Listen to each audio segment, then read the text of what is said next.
I wonder about that point on travel and just general sort of lack of following the rules as strictly. We talk about this. We have been talking about it for the past year about what the easy steps are to avoid infection and avoid reinfection. And it seems like in some areas, part of the problem has been that people don't necessarily know someone who has been affected by the virus, or they've recovered pretty quickly. So there is also that sentiment that the virus is not as serious, and there are far more low risk individuals in the country than high risk. And so it's okay if we just get infected. That's a decision that they have to live with. I always tell them, you can do whatever you want. No one's forcing you to stay in home. No one's forcing you to quarantine. That is based on your ethical guidelines of what you feel is right or wrong. But when something bad happens, that's on you. When you infect other people, you have blind spots. There's no way you would know particularly who you're infecting. If you cough or sneeze in the air and you leave that place, the virus can live in the air for minutes to hours. People can just walk through it, through a revolving door, and inhale everything that you sneezed, or vice versa. People don't have that ability to see beyond themselves, especially when they're afraid during a pandemic, because they're so hyper-focused on self-preservation. And I get that feeling, but unfortunately, we're in a place where we have to look out for one another and help one another, because that's the only way we can beat this, is by working together. If you want to go fast, go alone. If you want to go far, go together. And we're not really working together as much as I want people to. It's so unconscionable to me that people would do decisions without, thinking about their fellow common man and women and other people out there, because they're so focused on trying to, get back to whatever they feel they're entitled to. So I think that in order for us to fully really contain this thing, is to be more aware of what other people are going through and how it can affect other people who can reinfect themselves, mutate, and then reinfect them with something even more dangerous. If people could think that far ahead, or we can impeach that upon people emotionally even, I think that will make a huge difference. It's like sexually transmitted diseases that we said back then. The safest thing is abstinence, not going out at all. But that's not practical for most people. So then we encourage protection, protect wisely. Don't wear your mask underneath your nose. That's not. Like to talk to me one-on-one, but they don't want to wait until the middle of May to do it. They would like to talk to me as soon as possible. And so spots that have not been paid for are subject to loss, because I can't wait until the last possible minute for you to make up your mind whether you're going to do it or not. I want to be fair to those who are knocking on the door going, can I see you now? I need to see you now. This market's going crazy. I need to see you now. So let me know, please, if you're out there and you have an appointment for this, not this weekend, but next weekend and the weekend after, let me know if you're on. And if you're on, make your payment, and I can lock you in.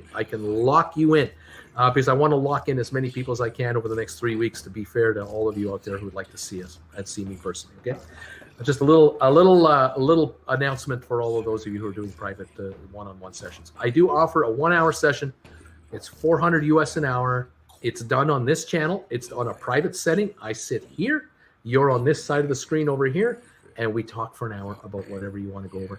And I'll try to give you my take on where you're at, and then you decide where you want to go from there. Okay, so thank you everybody for that. If you'd like to talk to me about a 1-hour session, you want to get together with me, send me an email through my email address, which is right here. It's the old school. So if you can get 2 doses, but unfortunately we live in practical times. So if the supply isn't there, I totally understand that getting 1 dose is better than nothing, which we look to the United Kingdom and their data. But right now it still hasn't been fully proven yet in terms of the same way that Pfizer and Moderna has with 2 doses, where it's very encouraging. But at this moment, would you really want to take that unnecessary risk and be by yourself if you don't have to be?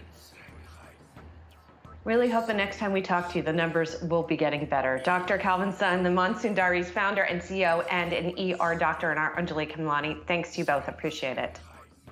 We are going to take a quick break. When we come back, we got a SPAC deal to talk about. Stay with us.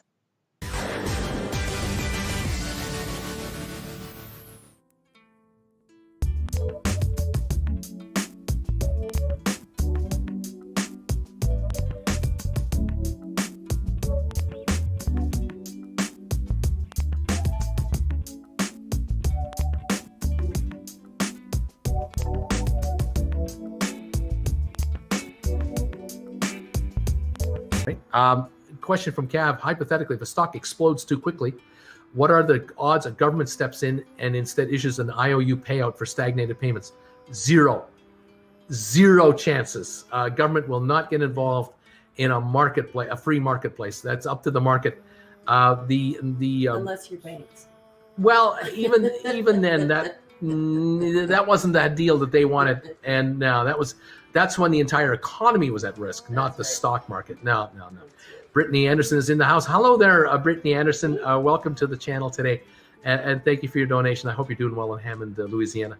Thanks for saying. She's got to be married a year now. Got to be married almost a year now, I would think. Brittany, Mrs. Anderson is a newlywed, and it's coming up to a year pretty soon. I'm thinking, yeah, fantastic. Hasn't killed me. Thank you. Thank you for being here, Jen. What is the plan this morning? I don't know. What, do you have a plan? Oh gosh, It's either feed you or feed the cats. Ooh. What should we do? Well, wouldn't mind getting some food. Kind of have a thought about a bagel. I'm just kind of wondering what I should have on my bagel today. That's kind of where I'm at right now. No. Well, love the bagel. you have lots of cold cuts. That's true.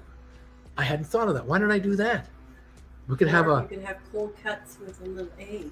No, I don't think I can go that far. Just cold cuts and cheese. But maybe cold cuts and a slice of cheese.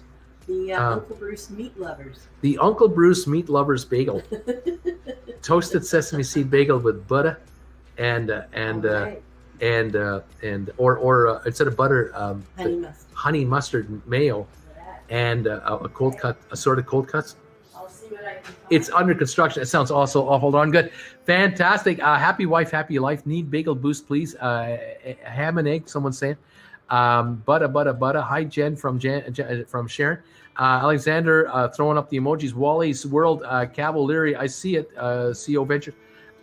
Women are welcome. That's right. They are. 184.49 on the GameStop. 183, 184 right now is where it's at. And we've got a whole bunch of comments coming in. Thank you, all of you, for the love them bagels. I love the financial love. I like that financial feminism. That's right. Financial feminism. We need a bagel boost, Jen. Morning, Jen. Yay to Women's Month. All power to you, ladies. We like the Jen. Zero chance. Let's go. Good morning, Jen. Wish I was wealthy enough to get rich on this stock. I only have 5 shares. And Bruce, is the case that the cost of not delivering the GameStop shortfall is way lower than the cost of buying real stock and delivering what other short hedges hoping they do by waiting? KV, I think the cost for them not delivering the stock will be so onerous if the shares rise up in value that will force them in. I mean, they will not tolerate carrying multi-billion-dollar losses in their portfolios, especially the leveraged hedge funds. Leveraged with bank loans? No way. They will be audited by their bankers, and they will be bought in. They will get out of their positions at a huge. They will pay a huge price. They will lose dramatically. You who are long will win. Those who are short will lose. That is the plan. That is the game plan here. That is the outcome of this whole thing. I don't see it going any other direction. There are too many short shares floating around out there that don't exist. And those who are responsible for those positions will pay a dear, dear price. Because this isn't just going to 225 and 245 and 275 and it's all over. Add a 1 in front of this. This could go to 1,200 a share. I mean, the amplification of the loss will be limitless. I keep bringing that up because it can be limitless. And this time around, holders of GameStop already know the stock went to 483 in January on a shot, just on a rocket launch. This time around, it doesn't do that. It doesn't go on a rocket launch and then it's all over. It just keeps going because there are people who are out there going, I'm not selling this time. I didn't sell last time. I'm still not selling. I have more shares. And these guys will pay. They will pay dearly. And 483 is not dearly. They pay, but they don't pay dearly at that price. Triple that price and they begin to pay dearly. 5 times that price and they really pay dearly. And I just am expecting as the shares go higher that others will be forced to cover by their brokerage firms, by the clearinghouses. That will be the next event. And if GameStop does any kind of a share issuance on a secondary offering at 500 a share, 600 a share, even if it's just 10 million shares, 10 million shares at $600, that's $6 billion coming into the treasury of GameStop. That would be a catalyst for the stock to go right to 1,000. It would not make the stock go from 600 to 200. It would make the stock go from 600 to 1,000. It becomes a Tesla scenario now. It's the opposite effect. The street goes, oh my God, they just raised $6 billion. They could raise 10 billion at 1,000 at a moment's notice. And they could, and they might. And if they did that, the stock goes from 1,000 to 1,500. These shorts will be wiped out. They will be wiped out. They won't lose, some money. They'll lose all their money. And they pledged it. The money is pledged. The margin has been put up. It's been ponied up. And brokerages have insurance to collect, and their hedge funds have insurance, and on and on. Money is there. Because again, one company will not ruin the economy. But this situation here is poised, I think, at any time. But right now it's being messed with. And right now the messers are getting away with it for the moment, but they're not able to drop this market by very much at all. And this is where I'm finding it getting more interesting every day. 6.4 million shares traded. Where's the selling? Where's the panic selling? People dying to get out. It's 186. Isn't anyone making money on this stock? They don't want to sell here. There's some trading, but it's a lot of day trading that's turning over. That's all it is. Actual holders of the stock, it's not available at these prices. You want to drop this market? It's not available at lower prices either, because down there they're buyers. So these hedge guys are they have to know. They have, some of them have got to know they're in such doo-doo, where others may be just blind to the reality. I don't know. I just don't know. Anyway, what can I say? Thank you, all of you. Will I Am, thank you for becoming a member. I just saw this flash here. I sure hope I didn't miss it. Here we go. Will I Am is a new member. Thank you for joining me. And also Jose Hernandez. Thank you, Jose, for joining us. I just saw this, and I thought I missed it because my messages are ganging up on me, and they jump ahead very violently from time to time.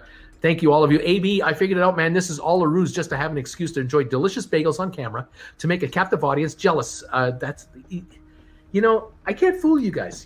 I thought I had this figured out. I figured I would put this elaborate plan together. I would get sweatshirts made. I get T-shirts made like this, and I would get mugs made. And I would talk about the market. What's that, Jet? Yeah, she said, I figured it out. And I would then talk about the market, and you would notice that what I'm really up to is I'm just hanging out on YouTube eating a bagel on the camera, because that's really all I want to do. That's all. I'm retired now. I'm 65. I don't have to work. Why don't I just sit in front of a chair here, and I fool Jennifer, because she makes me the bagel on the ruse that I'm talking to a lot of you people. And then I don't have to do house chores because I'm working. You see, I'm in front of the camera all the time. I can't do house chores. Guy has to eat. Don't want me to pass out on the air. So see that, but AB, you're just too smart for me, man. You nailed me. I tell you, guys, you get me every time. Boy, M5. How can we create a price for hedge funds? How does it get to the 100,000, 500,000, or 1 million if there aren't enough stocks to buy it up at that price? I tell you, boy. $1 at a time, one trade at a time. It's now 187.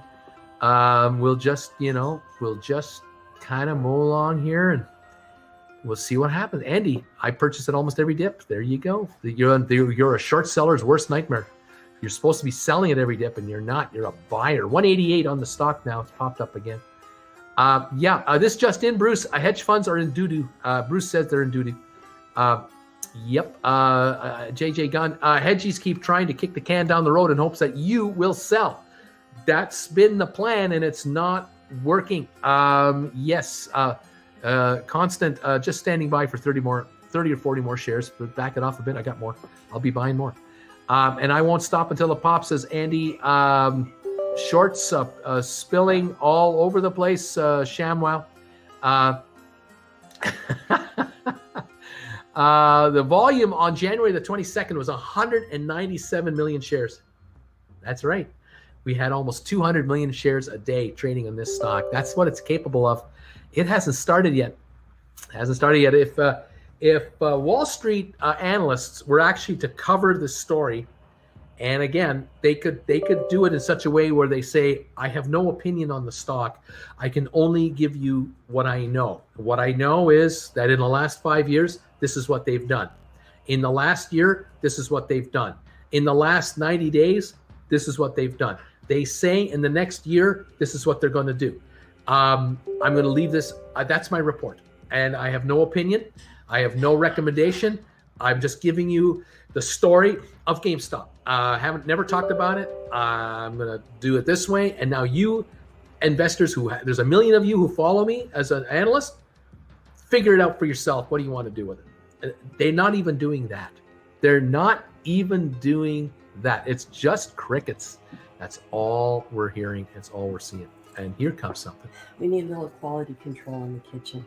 Well, a little toasted. Well, then again, it makes it crispier. So look at that, eh? Oh man, that's golden there brown. You go. Oh Smells man, so good, doesn't it? that smells so dang good. Thank you, Jennifer, so much. Man, this is good stuff. Oh, got myself a bagel ready to go, folks. It's bagel time here on Stock Markets with Bruce, with your Uncle Bruce. Gotta love this. 186.83. So we're just under 187 a share as Bruce is about to tear into his first bite of his bagel. It's bagel time. Let's see what else is going on. Burnt bagels to the moon. What kind of interview? That looks so good. A bagel, 200. We're going for 200. People are saying it's going to go 200. Oh, let's hope so. Let's see what happens. How about how will it affect GameStop, Bruce? How will it affect there? I tell you, kids, we're going higher. Sorry, what's that? Did nothing. Bite, Bruce. 187, 186.85. Let's have a nibble right now of a bagel. We got us a bagel right here. Oh, look at that. You got the meat there, the cheese down there. Oh, man, this is good. Oh, no.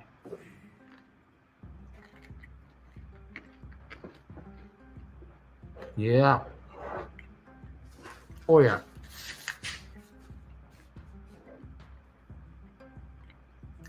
$187.08. Let's go GameStop. Yeah.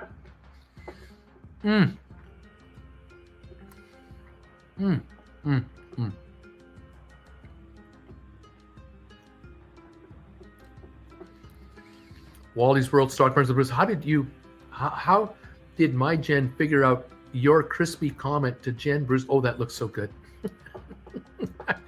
Dang, I haven't had breakfast yet. Bagel dip, buy him up, 187.40. Bagel time. Bruce, you're going to need a good accountant after all this. I'm cheap. I wish this goes to the moon. I hate my day job. If I don't talk about GameStop, the short master won't eat me alive. Bruce, would RC lose investment in GameStop if hedge funds tank the company? Well, again, they got, how can you tank it if you got $630 million in the bank? You made profit last quarter. They can't sell everything they're getting in as far as their game systems go. There's a shortage. They're not going under. Hedge funds can play all the games they want with the stock, but it's not going to break the company. Oh, man.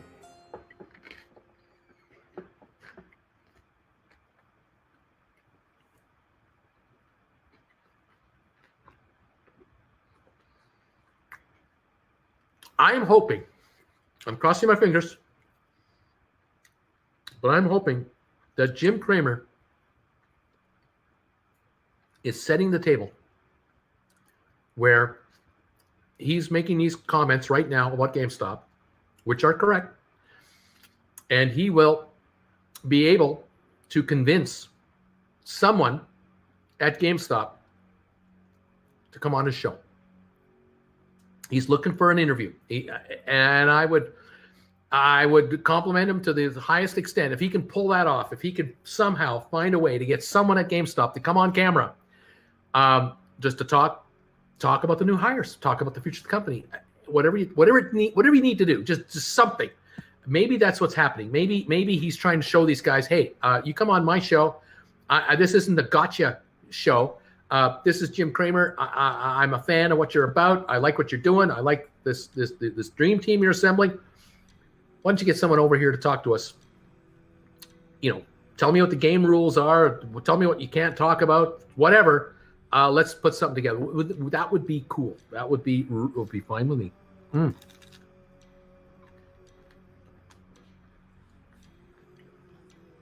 Yeah.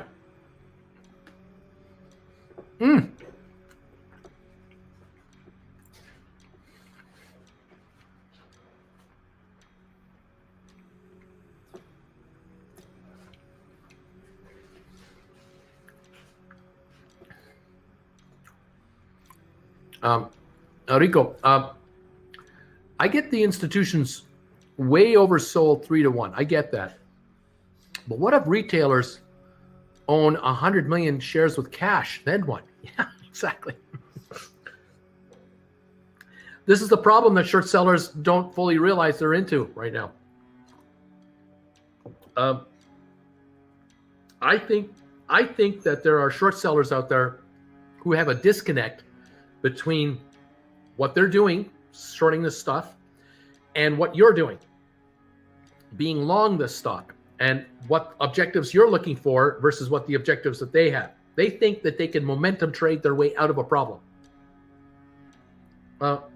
It could be that they think that by hitting the bids when the stock takes a bit of a pop, that they will eventually get you people to cave and give it up and lose interest, get bored, and go elsewhere. And it's just not happening. And the company, of course, good move. They made the press release this morning that just fueled a whole bunch of people's interest.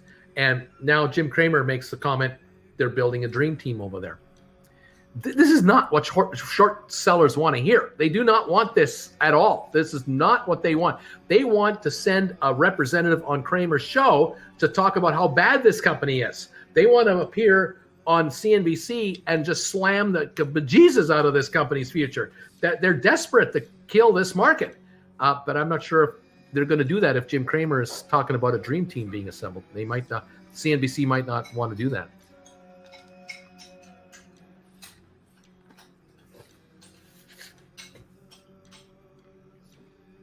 You gotta wonder.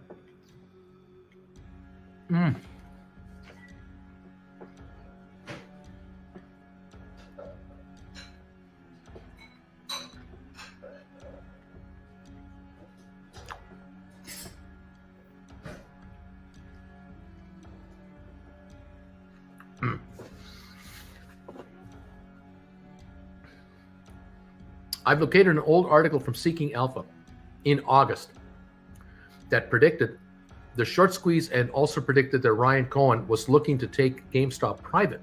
Is this still possible? Not anymore. The going private part, not anymore. Because Ryan Cohen was worth $3 billion at one point when he left Chewy. I'm not exactly sure if he's exactly worth that or he was a little less than that. He's a large shareholder of Apple, and then he bought $76 worth of stock to get 13% of GameStop. Had the shares stayed in the $5-6 level, something tells me he would have bought more. He could have bought up to 20-25% of the company. He could have maybe put in an offer to buy the whole company at $7-8, but he would never have gotten it because of the short squeeze. 70 million were shorted at the time. 70 million were outstanding at the time. That's 140 million right there. There's no way he would have got the rest of the stock. It was a miracle, I think. He got 9 million. It's a miracle. But I guess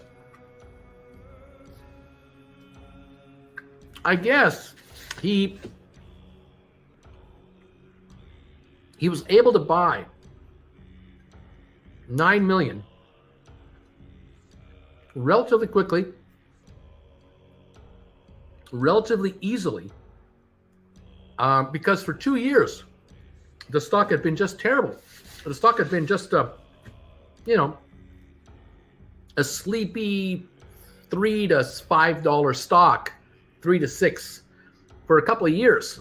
And a lot of people had lost interest and they were apathetic about it. And they were just, they're looking at that stock going, this thing's a dog. It doesn't trade. It's so quiet. The stores look so tired. But then the virus came and the shorters are going, here we go. This is the death knell we've been waiting for. We just needed one. We were going to watch them bleed to death. But here we go. This will finish them off in like months. The hedge funds were sure of it. The shorters were sure of it. They didn't buy the stock back at $2.19 a share.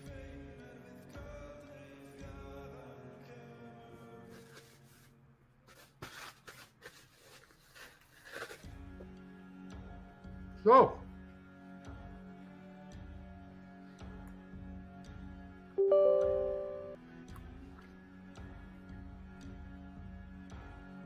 Mr. Cohen figured it out. I can buy a bunch of this paper. $4, $4.25, $4.50, $4.65, $4.85, $4.99, $5.10, $5.30. He just started buying up millions of shares. Millions. The last, I think the last 2 or 3 million he bought, he was paying $11 to $16. He finally had to pay that much to get it up to 9 million.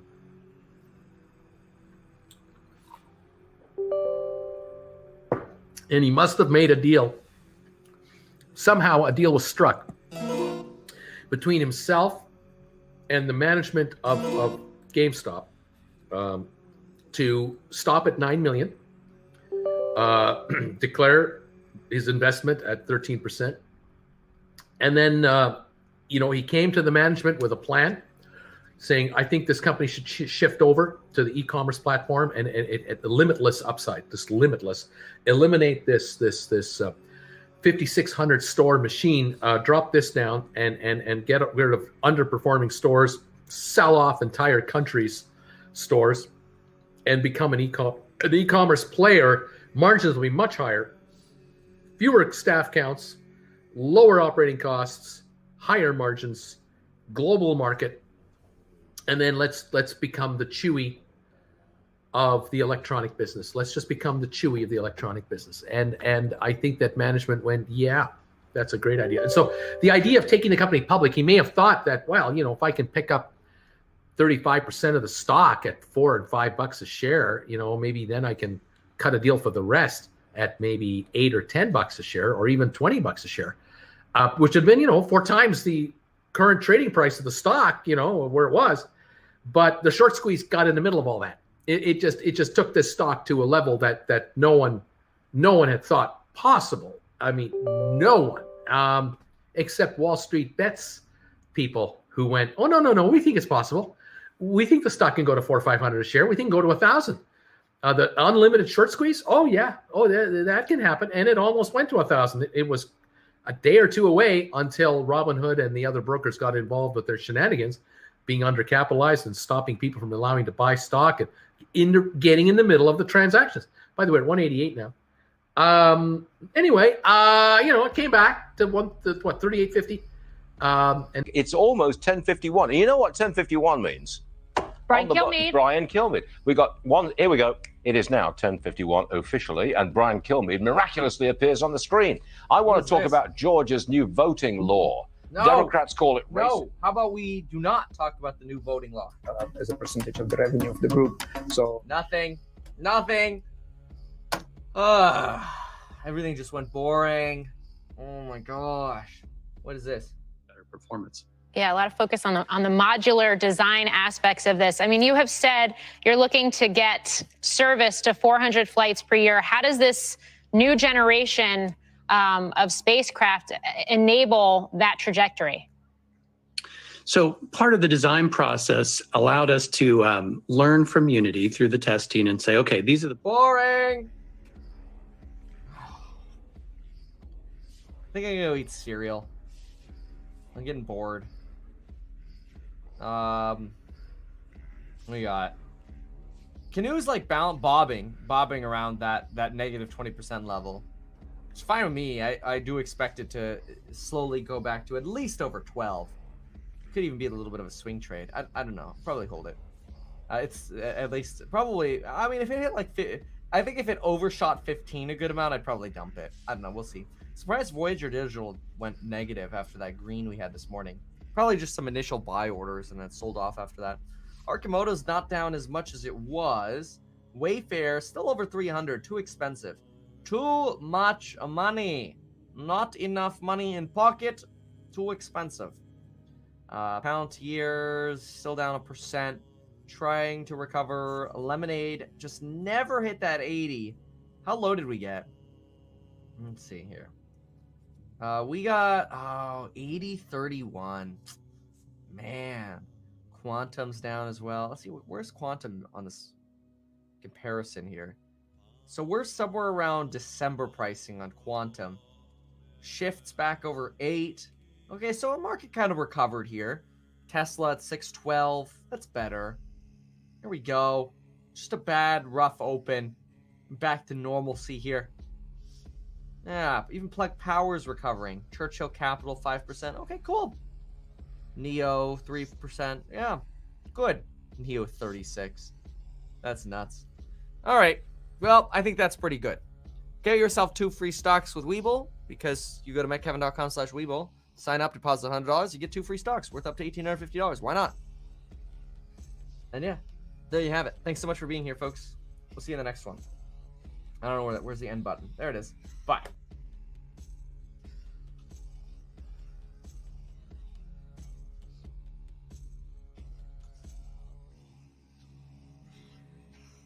Thoughts on Tiblio $30 put for Neo expiration? Oh wait, Tiblio is betting against Neo now, or like there's a, it's picking up put.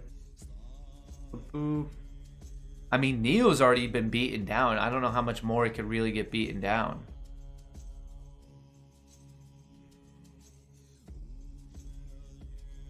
So for today, let's the confusion is coming right here at the percentage bullish, neutral, bearish, and on-ask. So for now, let's avoid that till we can all better understand it and explain it. Let's just focus on the company and like the strike price, blah blah blah, that stuff. I'm not seeing Neo on the list. Maybe it was there earlier. I'm a little bit confused on that one. Thoughts on Tiblio $30 put for Neo expiration 5/7. Well, we could look at Neo in general, but I'm not seeing it on Tiblio. I wouldn't do it. It looks like Neo's finally bouncing. If anything, I would buy Neo or buy a call, like a $40 call or something like that. Matt, big fan, learning a lot from you. If I want to go bullish on my put options, which technical analysis support lines would I use to short my long position and stay in the money? All right, I think I might need like a diagram to decipher what there. Okay, if I wanted to go bullish on put options, okay, Nathan the creator, that's just confusing, because does that mean you want a bull call spread, as in you're going to sell a put and then buy one later, or does that just mean you're trying to buy a put and want the stock to go down, like as in long put? The terminology we should all be using is long calls and puts and short calls and puts. Long means buying them, short means selling them. Using that terminology, which is common terminology, will help me assist everyone a little bit better.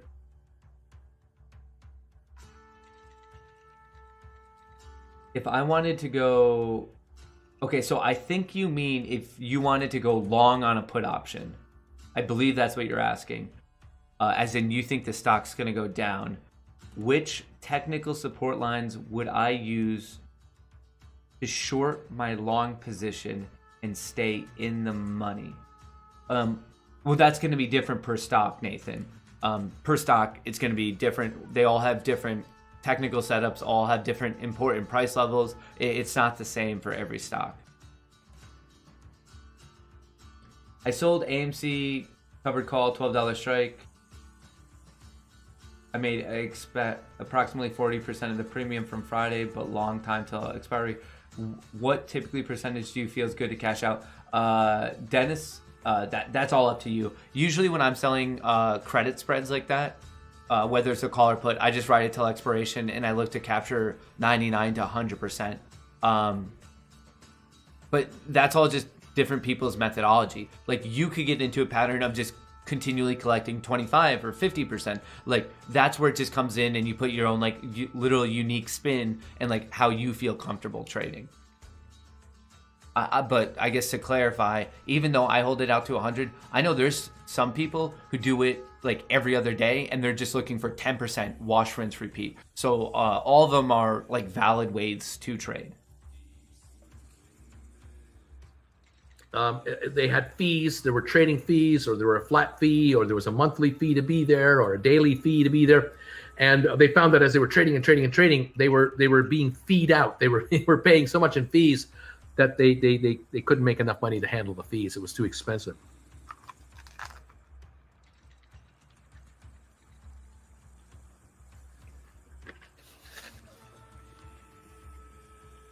These were the days before zero commission trading.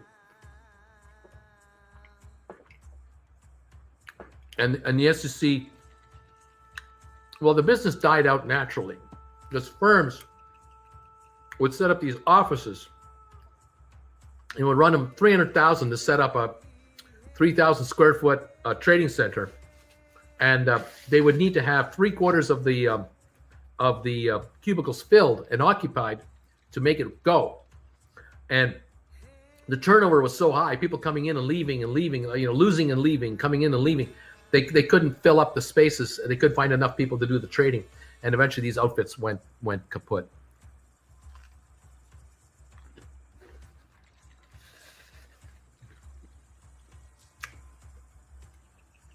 And there were hearings, and there were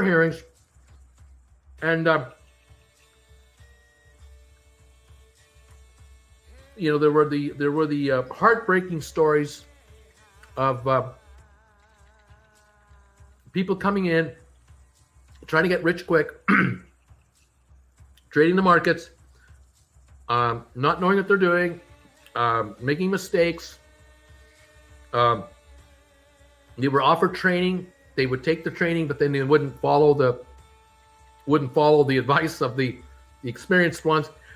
They would take risks, try to catch a high flying stock and just get burned. And horror stories of people losing all their money, people margining and getting blown out on margin calls, all the usual stuff, because markets don't always go up. They go up and down, and these folks would get caught in a bad market and they would get blown away. And there were some who try to sue their way out of it, try to sue the company to try to get their money back. But lawyers take most of the dough when these settlements, if they ever happen in any event. And a lot of these firms just disappeared. They just shut down and were gone anyway. And there was nothing to sue anymore, and on and on. But that was then. That was back in the early 2000s. So they started setting limits as to day trading limits. You have to be a sophisticated investor with enough money that you can afford to lose. We don't want to bring in mom and pops with $1,500. We don't want you coming in here with your rent money. But now in today's world, we have the Robin Hoods of the world, all the platform traders, where people are buying and selling stock on their phone, and they're trying to buy and sell stock with $3,000. They don't have $25,000, but they want to be active traders. And this day trading rule keeps popping up all the time. It's one of the discussions we have here a lot.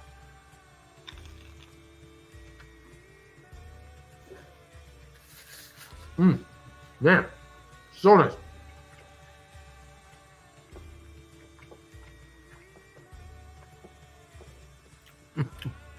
Thank you, Jake. Very interesting day on GameStop. Really.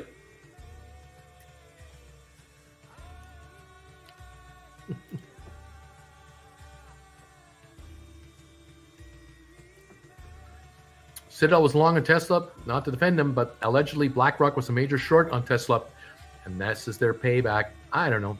We'll see. 186 on the stock. We're kind of flat here. Down, maybe not even $1 from since I started chomping on the bagel.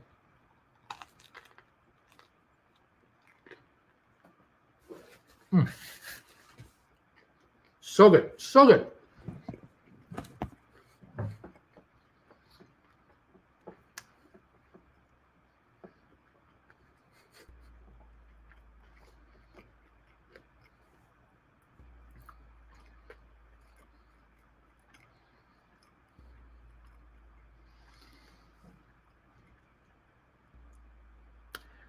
April the 9th, expiry. That's next week, Friday. Not a good idea. Not a good idea. No.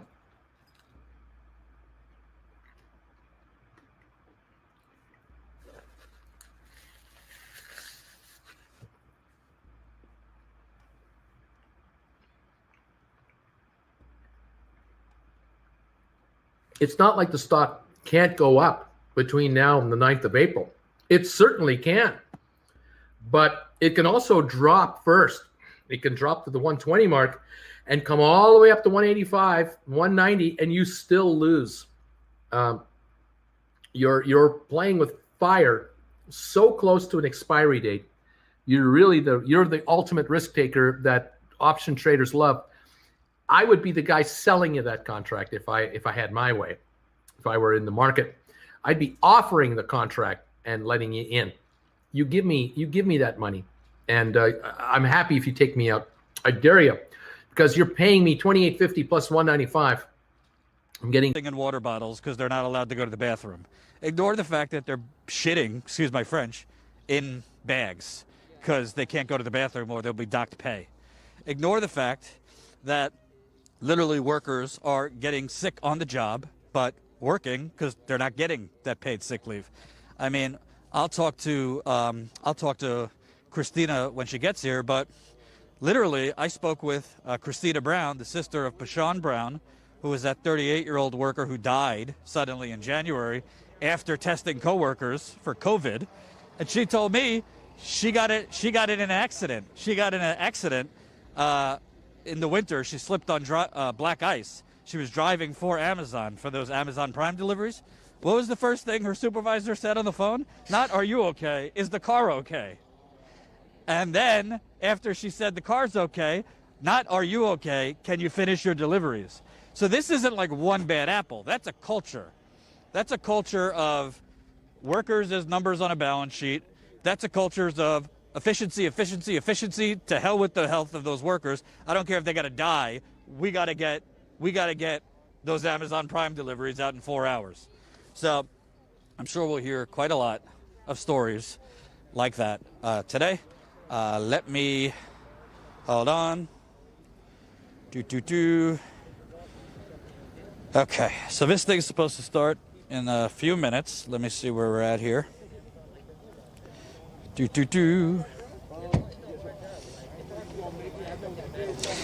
Oh, all right. Smash that like button. We got 160 people watching. Super chats, always welcome. Appreciate it. Thank you for the super chat. Kevin Howard, thank you, Status Coup. Journalism is not dead. Well, they're trying to kill journalism, let me tell you. And by the way, can I just say something before this rally/press conference starts? It is goddamn unseemly. And yes, I've demonetized us already, so please, super chats. It is really unseemly watching CNBC, and I watch it so you don't have to. CNBC, MSNBC, New York Times, the the Washington Post. I mean, it is an alternate reality. I was watching a CNBC segment yesterday, and they're like, Amazon's being targeted. Oh, victim Amazon, they're being targeted. And oh, Amazon, in the grand scheme of things, does such great things, $15 minimum wage. Oh, they give their workers health care. How wonderful. Okay, well, if you're getting paid $15 minimum wage, but you're getting sick while doing your job, doesn't that kind of cancel one another out? If you're literally being surveilled at work, if you're literally being tracked like you have a GPS on you, so that if you are a minute off time, because you got to be on time and be on schedule for that efficiency that the American people love, if you literally, as Bernie Sanders said, he just went down to Alabama, if you're literally being docked at hours pay if you're 1 minute late, well, what's $15 minimum wage going to do if you're essentially cutting 5 to 10 years off your life? One Amazon worker in Alabama said literally, it's basically like 1 hour of work at Amazon feels like a 10-hour workday. And you'll hear from workers here not being able to go to the bathroom. If they go to the bathroom, getting talked to by supervisors. I know for a fact the story of Pashawn Brown, the 38-year-old who worked and died suddenly. when workers in that Virginia warehouse started talking about it at work, when they started saying, hey, Amazon, are you going to try and help this family? If you don't know the story, Pashawn Brown was 38. She worked at Amazon since 2018. She didn't have any major health problems. And all of a sudden, she drops dead in January. We don't know if she had COVID, but what we do know, she was literally having to test workers. She was being tasked with administering COVID nasal swabs to her coworkers. Not a doctor, not a nurse, none of that. When I went to Amazon and asked some kind of basic questions as a journalist, why do you have, working class people administering COVID nasal swabs on their coworkers? Do you train them? Why, were you testing her and other workers who were administering these nasal swabs daily?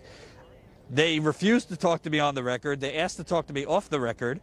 And by the way, when corporations want to talk to you off the record, that means they got nothing good to say on the record. That means they're going to lie to you. That means they don't want to say anything on the record because that would risk legal liability. That's what that means. So I basically told them kindly to piss off. I'm not going to talk to you off the record, answer my questions, and they wouldn't. But they were smart to do that because they relied on the fact that the national media was not going to pick up the story, which it didn't. The national media did not pick up the story. And unfortunately, this family, and I'm going to talk to her sister today, this family is like most of America. They don't have $9 grand to pay for an autopsy. A lot of people think an autopsy just automatically happens. Only if there's suspected foul play. If there's not suspected foul play, you have to pay for an autopsy. So her family did not have money to pay for an autopsy, and we don't know what she died of. So to be clear, I don't know if she had COVID, but what I do know is she was a healthy woman. Amazon had her playing doctor and nurse, testing other workers. I have other workers at Amazon that confirm that she was testing other coworkers, even though Amazon pretended she wasn't. And the question is, how does Amazon, it's praised, the most efficient company, $1.5 trillion company. Well, how do they get so efficient? How do they get to that 1.5 trillion mark? It's by literally killing their workers. I'm not being dramatic. They're killing their workers.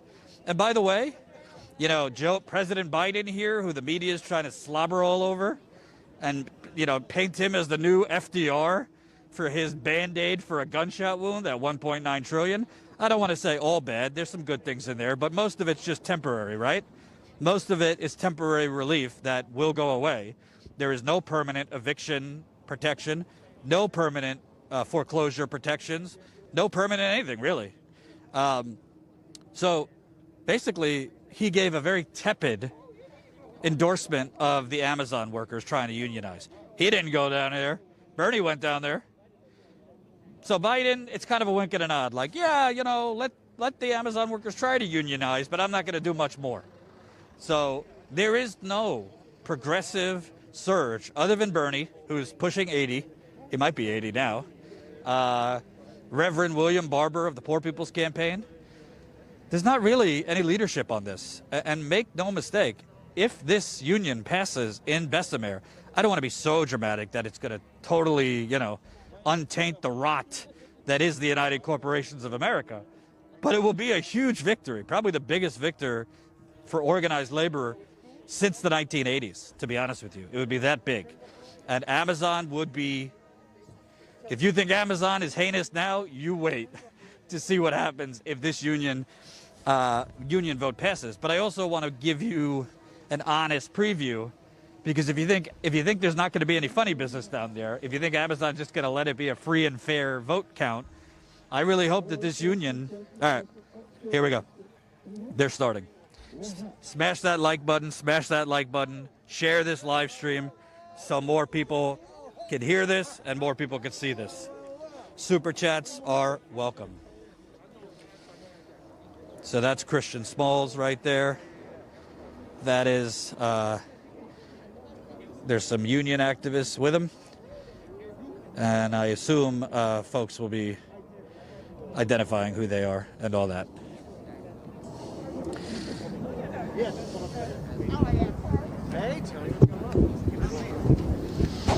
And this is kind of what the union movement has descended onto, standing on curbs for makeshift rallies. But that's okay if you win. So again, right now we're across from the Staten Island warehouse. There's like one or two. Yeah, there's a couple security guards, but so far they haven't really messed. So yeah, this will be kind of a little makeshift curb press conference / rally. I'm happy to see that there are some press. It doesn't look like any press necessarily from like, the local outlets. It's more like documentary crews and things like that. That's always the amazing thing. And John, you know this. You go to cover these things and there's usually no like national media, not even like Eyewitness News, ABC, local NBC. It's just documentary crews. Well, a lot of times there's foreign crews covering American news. Yep, absolutely. Yeah, I see it all the time. And, if they ever want the footage, they usually come to us. It's unbelievable. So, all right, this thing looks like it's starting soon. So keep sharing this live stream. Smash the like button if you can. We'll do some interviews after people speak. Here we go. I guess that's the anti-Amazon dog down there.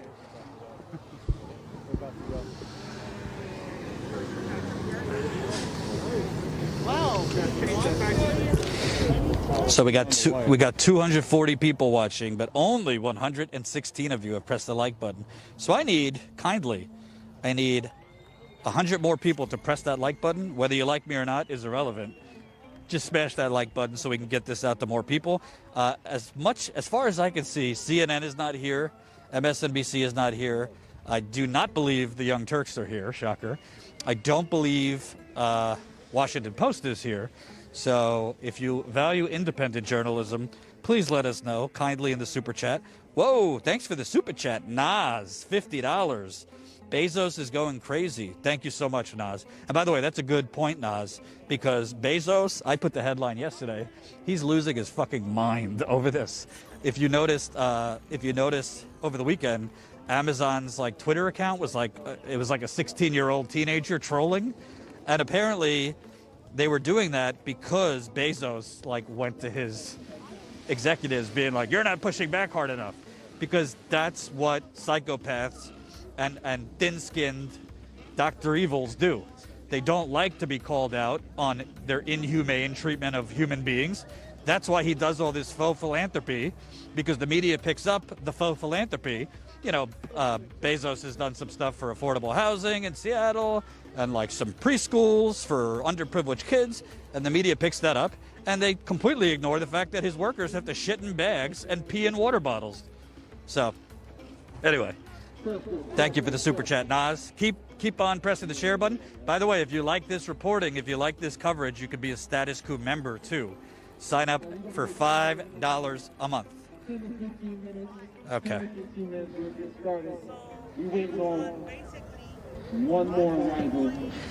So they just said they're waiting on a few people, but actually this is a pretty solid crowd, I will say. This is a pretty solid crowd. So show up, we'll get started. Feel free to grab some signs. We have plenty of signs over there. We'd like to grab a sign of solidarity. And you can see signs here: unionize now, victory to Bessemer, Alabama, Amazon unionization drive.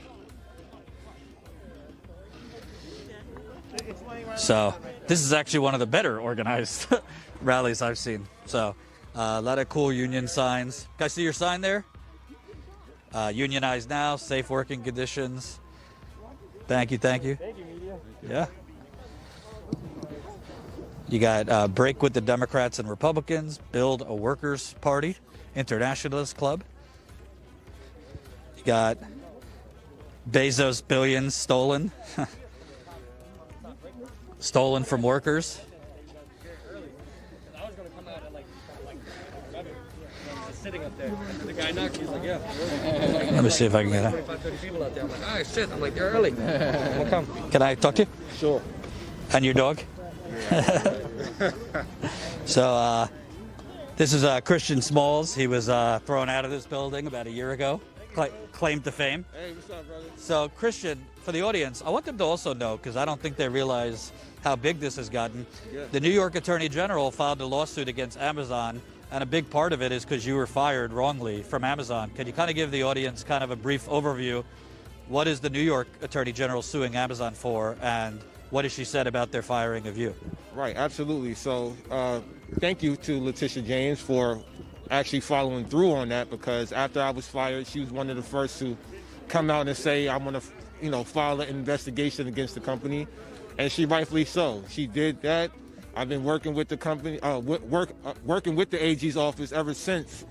And now we come into fruition the lawsuit, which entitles for my reinstatement, some damages that should be owed to me from all the wages I lost. I lost my health insurance as well, and not just myself, for several others that were retaliated on. Derek Palmer's another worker from here, and several other facilities as well. Queens is involved in this lawsuit. So she's trying to go and basically fight for all of us, for all the ones that have been retaliated against throughout the course of the pandemic. This lawsuit is, right now, Amazon is pushing back.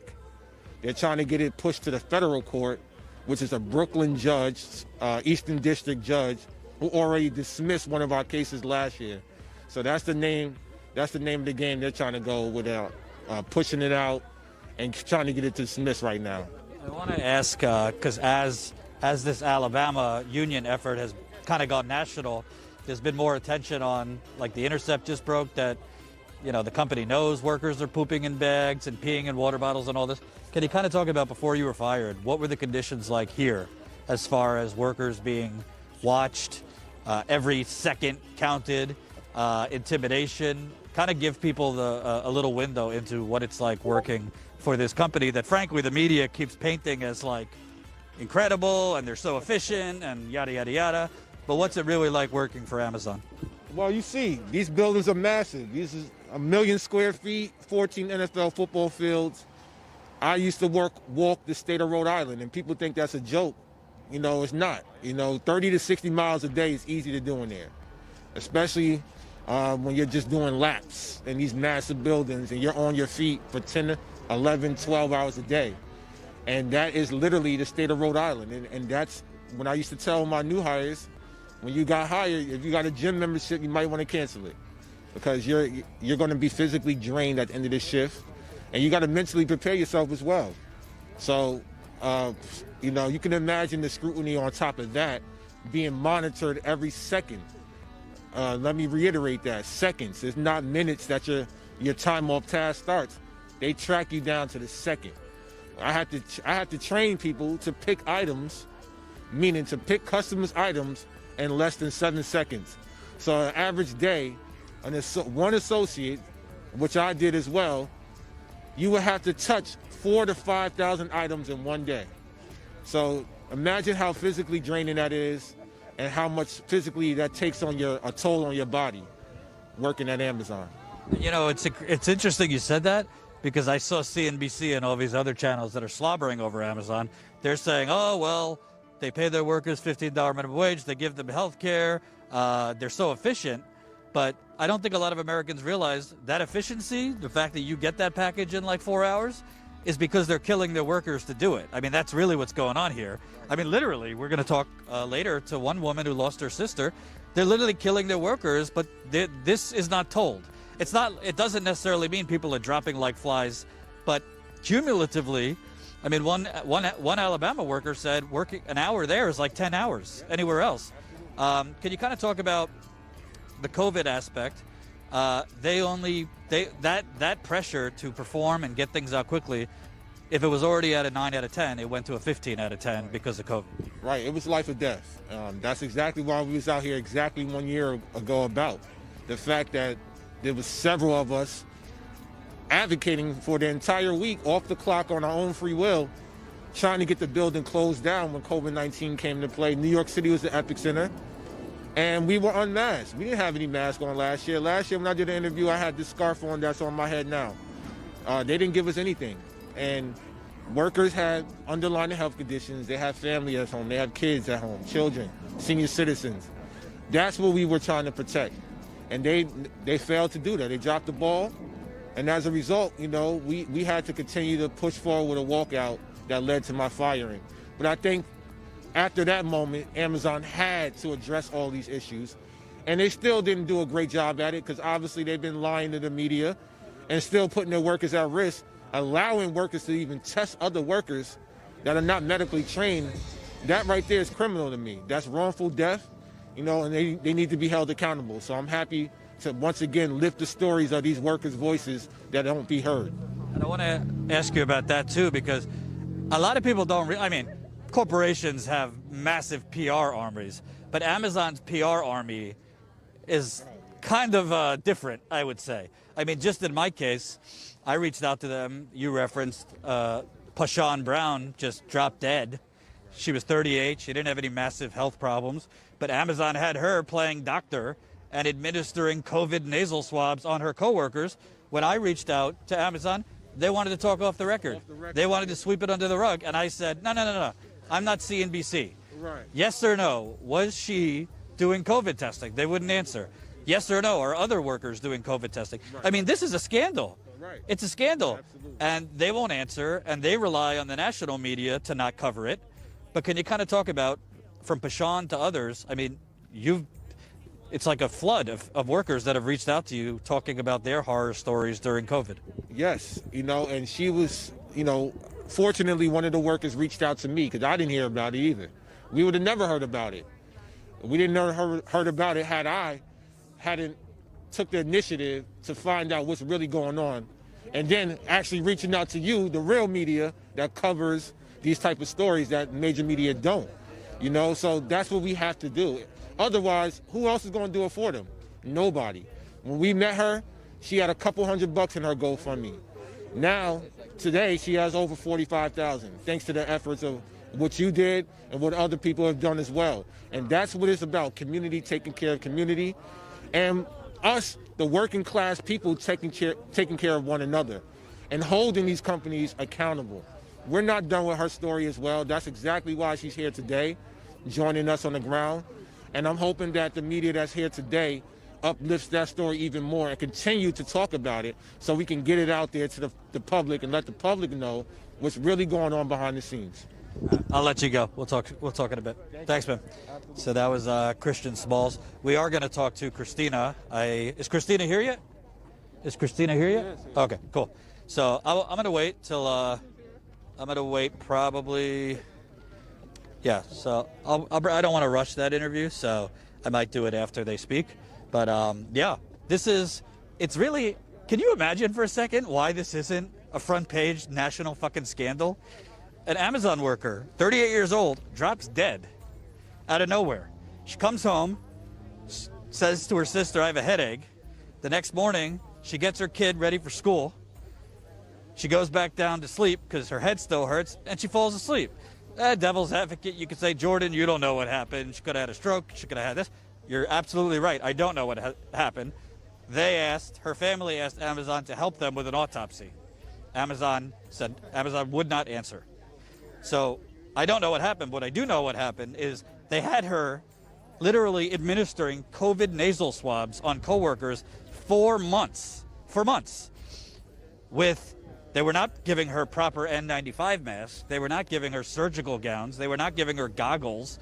And I saw video of this area of this Virginia warehouse where they were doing these tests. There was not even barriers. So basically, Pashan was essentially next to potentially COVID positive people all day, every day. For what? Amazon couldn't have hired doctors to do it? By the way, the CDC recommends that it be done outside, that COVID testing be done outside in a large space. They were literally doing it next to the break room. This is what happens for that efficiency that the media showers Amazon with. That's how you get the efficiency, by basically discarding basic worker protections. It's truly, truly disgusting. Truly, truly disgusting. So you got a pretty decent crowd here. Safe workers, all that stuff. I don't want to. Let me just say hello.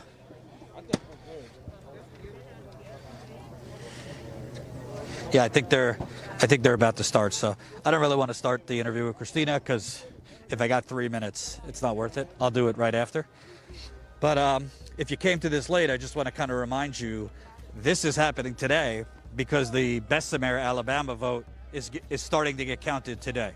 So that we don't really know. They say it could take a few days. My thought is it's probably going to go into next week because I think Amazon's going to try everything humanly possible. By the way, there is a drone. I don't know if that's an Amazon drone, but there is literally a drone above us. It's not? Okay. So it's not an Amazon drone. It would have been better if it was, but it's not. But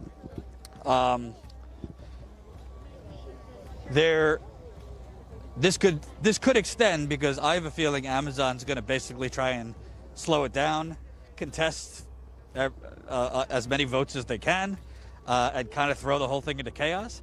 And that is why you need to ask yourself, and the media is not asking this question, why is Amazon so against this unionization effort? Really think about that. Why would a $1.5 trillion company, why would they be so against a basic union drive? Maybe because they know if this passes, the jig's kind of up. They're gonna have a whole onslaught of other unionization efforts. They're not going to be able to intimidate their workers as easily because they'll have to deal with the union instead of directly with the workers. Basically, Bezos knows that how he got 25 bathrooms in his mansion, literally 25 bathrooms, basically is because of all this exploitation, this inhumane conditions. And, you know, as a journalist, you're not supposed to give your opinion and all this shit. Listen, this is very black and white, okay? Workers are dying. Workers are shitting in bags. Workers are peeing in water bottles. They can't go to the bathroom or they'll be docked time. So, like, if you want to be neutral to that, that's your business. But that's kind of, you know... All right, here we go. All right, y'all. We are here. Are y'all ready to march on Jeff Bezos today? Yeah! It's a beautiful day today. First and foremost, I just want to say thank you all for joining us here in solidarity. Shout out to the workers of Bessemer right now that just completed their first union drive.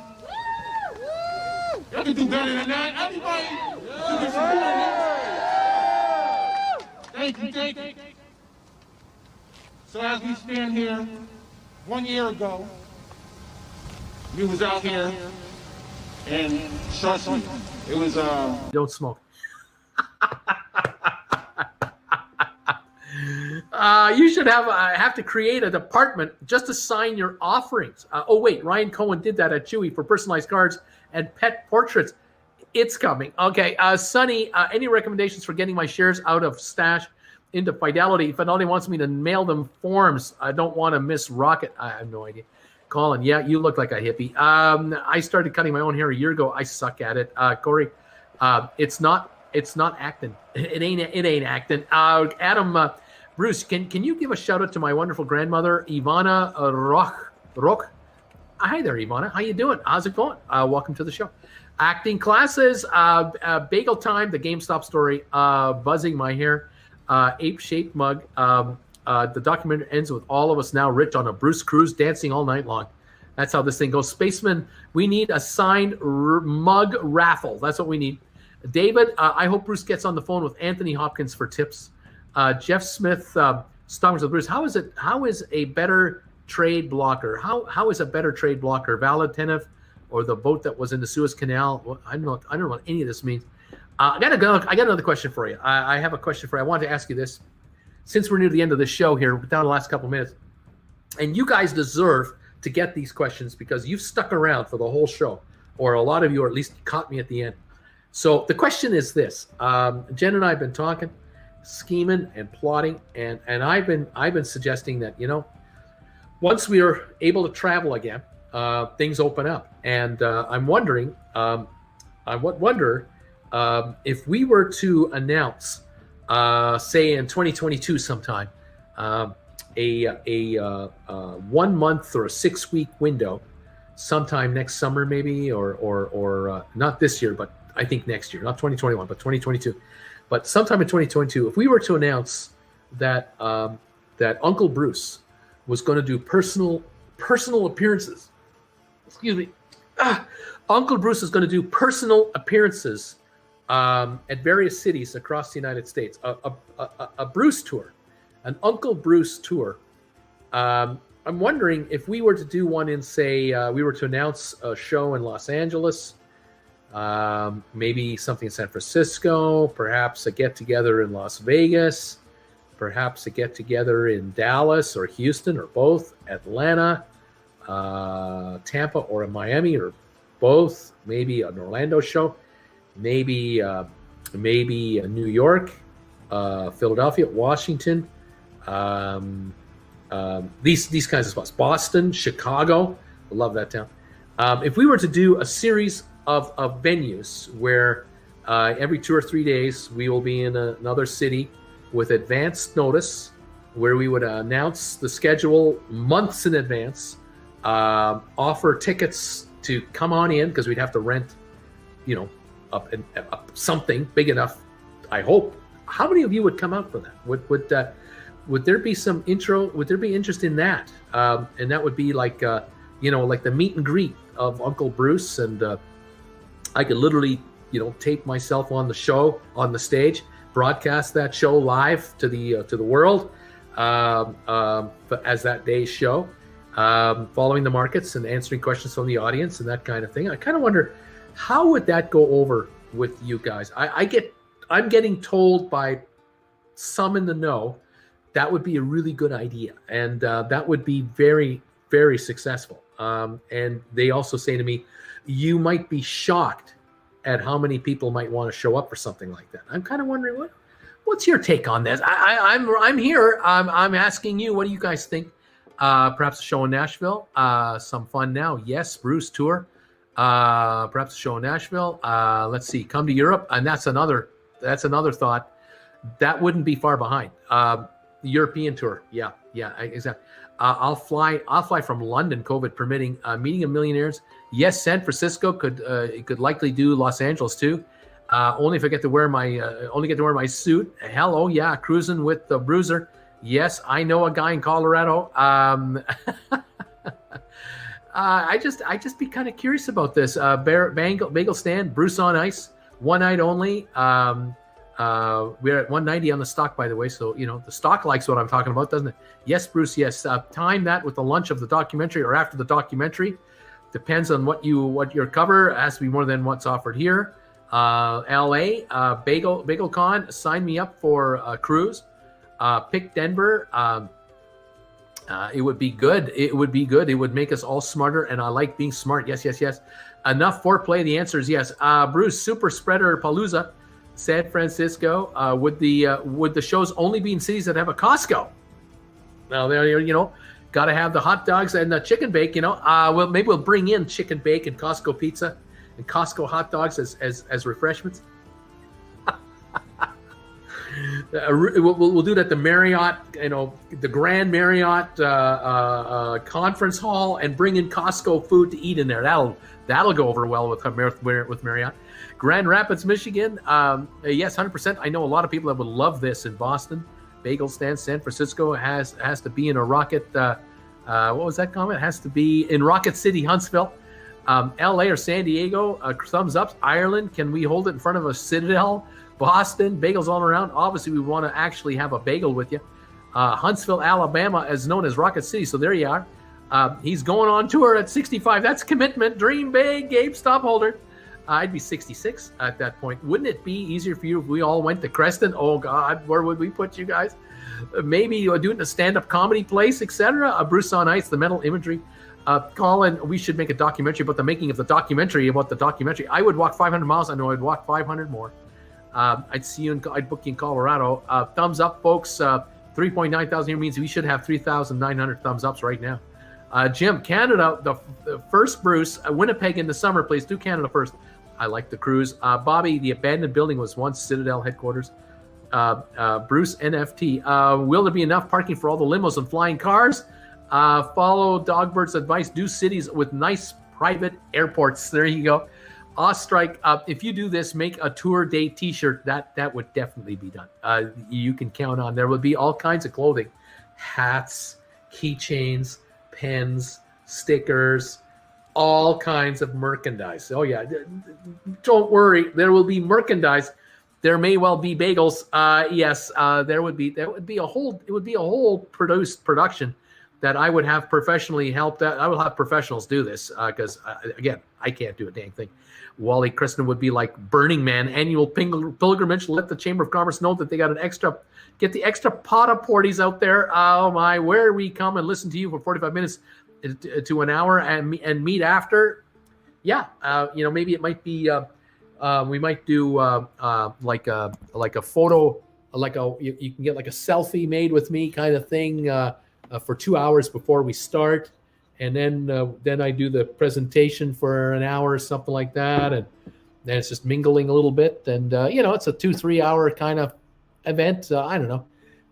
Have some fun. I'll make sure to have some videos made just for the show, so we'll have some comic relief and whatever. I mean, I'm wide open. I'm wide open here. I'm just sitting back going, is this really possible with this gang of crazy followers that I have? If I have, by that point in time, 250,000 subscribers, 300,000 subscribers, how many members? I don't know. I mean, could it be that we think we will book a conference room at a hotel that can hold 500 people, and we announce the dates of the tour, and we find that the Dallas event has 10 times the demand that we have seats for, so we move to another venue instead, and now announce that to increase the size of the audience by a factor of 5 or 6. Tickets are all pre-sold out. The hall is prepaid for. I mean, it's all. I don't know. This is. I've never done this before. I'm not that individual. So this is news to me. It's all foreign to me, and I would need. It would have to be handled by a group that can handle it. Now, it might be that we might be in a hotel ballroom that handles 1,000 people. And like Garth Brooks, we put the tickets out there, and in the first 15 minutes, Dallas is sold out. And so a second show is announced for that same day. Maybe there's one show at 10 in the morning, and there's another one at 2 in the afternoon, and then it's sold out. And there's a 6 o'clock at night show or 7 o'clock at night show. That one's sold out. Do we do a show the next day or 2 or 3? I don't know. I mean, I just saw the Garth Brooks video and saw what happened there. I'm not Garth Brooks. Maybe I could get Garth to appear with me. I mean, I get Garth to come on stage, help me out with my tickets. Kids, I don't know what to say. I can almost see a Costco from my house. Come to Boston, man. And back to GameStop. Costco, rotisserie chicken, Boston. I also vote Boston. For sure, Orlando, you need to do St. Louis. Don't forget the mid of the country. Donation drive sounds pretty good. Christina Spy, yes, please come to Boston. Please come to Boston. Bruce, it depends on how GameStop does. Then the documentary. If everything goes well, try a few of these, see what happens. Or have IKEA cater. There you go. Damn, we don't have Costco. We have BJ's and Sam's Club. We have Wegmans. They're the best. Julie, Denver has tons of Costco's, and I work at incredible venues here. See, there's all kinds of stuff here. Good morning, fam. Rocket City, Huntsville, the only logical choice, home of Marshall, Space Flight, and more. Yes, meet if these SPACs earn me travel money. You bet. IKEA meatballs. Bruce, sponsor stock workshop cruise. There we go. Jacksonville, we have lovely TGI Fridays. Colin, we double the population of Creston. Oh, you overrun this town. This price actually seems very similar to yesterday's. Laughing out loud. Genevieve, new member. Welcome, Genevieve, to the channel. Another young lady here. Wonderful young lady joining this channel. Thank you, gals, for joining us here with Stock Markets with Bruce. I'm so glad to see so many of you coming on board. This is beautiful. Thank you. Liz, we'll be there. Amsterdam, Berlin, London, Tampa. We're Bruce's fans. Bill, you can always sell bagels under the Bruce brand. Julie, I'll get Einstein Brothers Bagels to sponsor.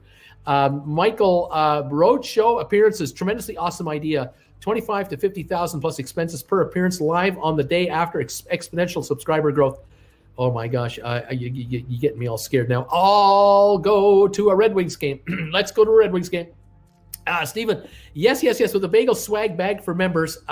Jay Ray, Bruce wants there. What's there to do in Creston?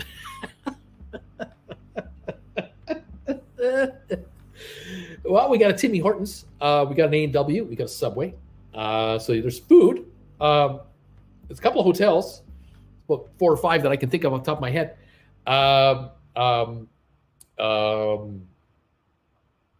You can go for walks. We have a history museum of the town of Creston and area.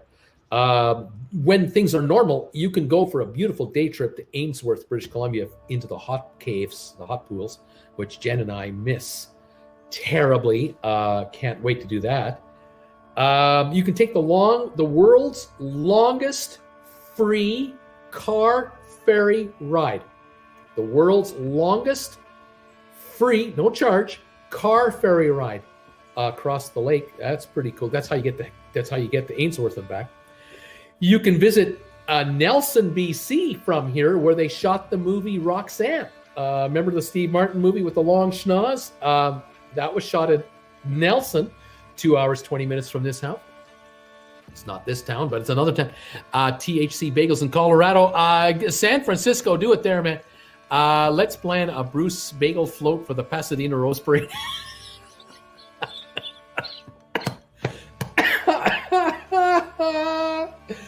Oh my God. Cincinnati for Graders Ice Cream. Geneva, San Francisco Giants, Gilroy Garlic Fries. Welcome, Butter. Costco chicken bake at the Marriott, like having McDonald's at the White House. That's right. That's right. I'm going to tell the promoter, soak them $100 each to get in the door, and then give them a Costco hot dog and a drink for $1.50, and it's a cold hot dog and it's a flat pop. Oh man, that show will be a hit. They're never going to stop talking about the time they saw Uncle Bruce and had a cold hot dog and a flat pop from Costco. Oh, that show will go down in history. Oh man, I can make a documentary about getting lynched. Oh my God. Merchandise. That's right. Just turned positive on GameStop. Then you could do the signings at the appearances on the merch. Yes, see, I can do that. I can sign autographs. Billy, I was surprised to learn Costco has a lower population than my hometown. Creston has a lower population than my hometown. Yes, we are. It's a small little community here. I'll attend the venue at Wall Street. Andrew, I would walk 500 miles. I would walk 500 more to stash my cash in a non-extradition country because you ain't getting it, you 2-bit. Buy and hold, Battle of the Rock Bands. Ryan Cohen, howdy, senior. We should fill up Oasis of the Seas special Bruce cruise. That we should have 6,000 of us take over the entire ship for a week, and Bruce can do appearances all week long on the ship with 6,000 crazed Uncle Bruce fans, and we'll hit up some Caribbean islands and have a good old time. How about that? How about that for a group cruise? Now you're talking. Oh my gosh, Bill, if you tour, do something crazy and offer everyone there a free bagel to push your own product line. There you go, Bill. You're thinking, you're my kind of guy. Chris, yes, at the Von Braun Center City in Huntsville, Alabama. HS, that would be so cool. Steve, Bruce, can you please sign my bagel? IPO, IPOP is popping. Well, that's good to hear. IPOP is popping. Let's take a look here. IPOP, 48 cents, and it's moving up. There goes the IPOP stock right there, up 48 cents. Very good. That deal is closing soon. Do a cruise early, RSVPs. IPOE is moving up. A cruise would be great. I listen to you every day for 4 to 8 hours while going about my day, says HS. There's a lot of Tesla limos to park there, buddy. Soccer, I guess I better buy more GameStop so I can afford attending this party because this thing's going to be expensive. $189.60 on the stock right now. Early paid RSVs. Bruce, Van Braun Center of Huntsville to the moon only makes sense. Wally, yes, you just need to believe Bruce. Just do it. Let us know when and where. Spaceman, just make sure to Pre-sell tickets way in advance and cancel locations where needed. That's I would think the plan. Tampa, please do Tampa. Just make it a Bruce stock. Bruce, get a bodyguard. You're going to need him. Bruce, says Billy, come on to Tampa. As an event manager, this is very viable. Michael, Jen must be wondering, how did this happen so quickly? I know. First week of January, we had 1,200 subscribers. Now we have 105,000, almost 106,000. And we have thousands of people watching me every day. And we're talking about a tour. I mean, oh my God, are you kidding me? You're right. An hour is short. 2 to 4 is better. Sarah, again, come to Indiana is so popular. Cap, Andy, that's why when we fly the choppers, if they go low, we go high. Build it and they will come. 1 million subs, laughing out loud. We'll need the step ladders to take selfies with Bruce because he's 6'10". Given advice, I'll be up for it. Or if I'm 4'8", you're going to need step ladders to be able to get the shot of the top of my head because you'll be up there because I'm way down here because I'm surrounded by all these tall people. Who knows? I'm giving advice. I'm up for it. Cav, we can hot rope onto the hotel. Ryan, thanks for building it. Great Ape and I are coming. Spaceman, Earthling. I think 1,000 may be a bit optimistic, but do some canvassing, put out a tentative location and survey your followers. That's kind of I think the thinking is going to be the thinking. I believe you would talk longer than an hour just so I think so too.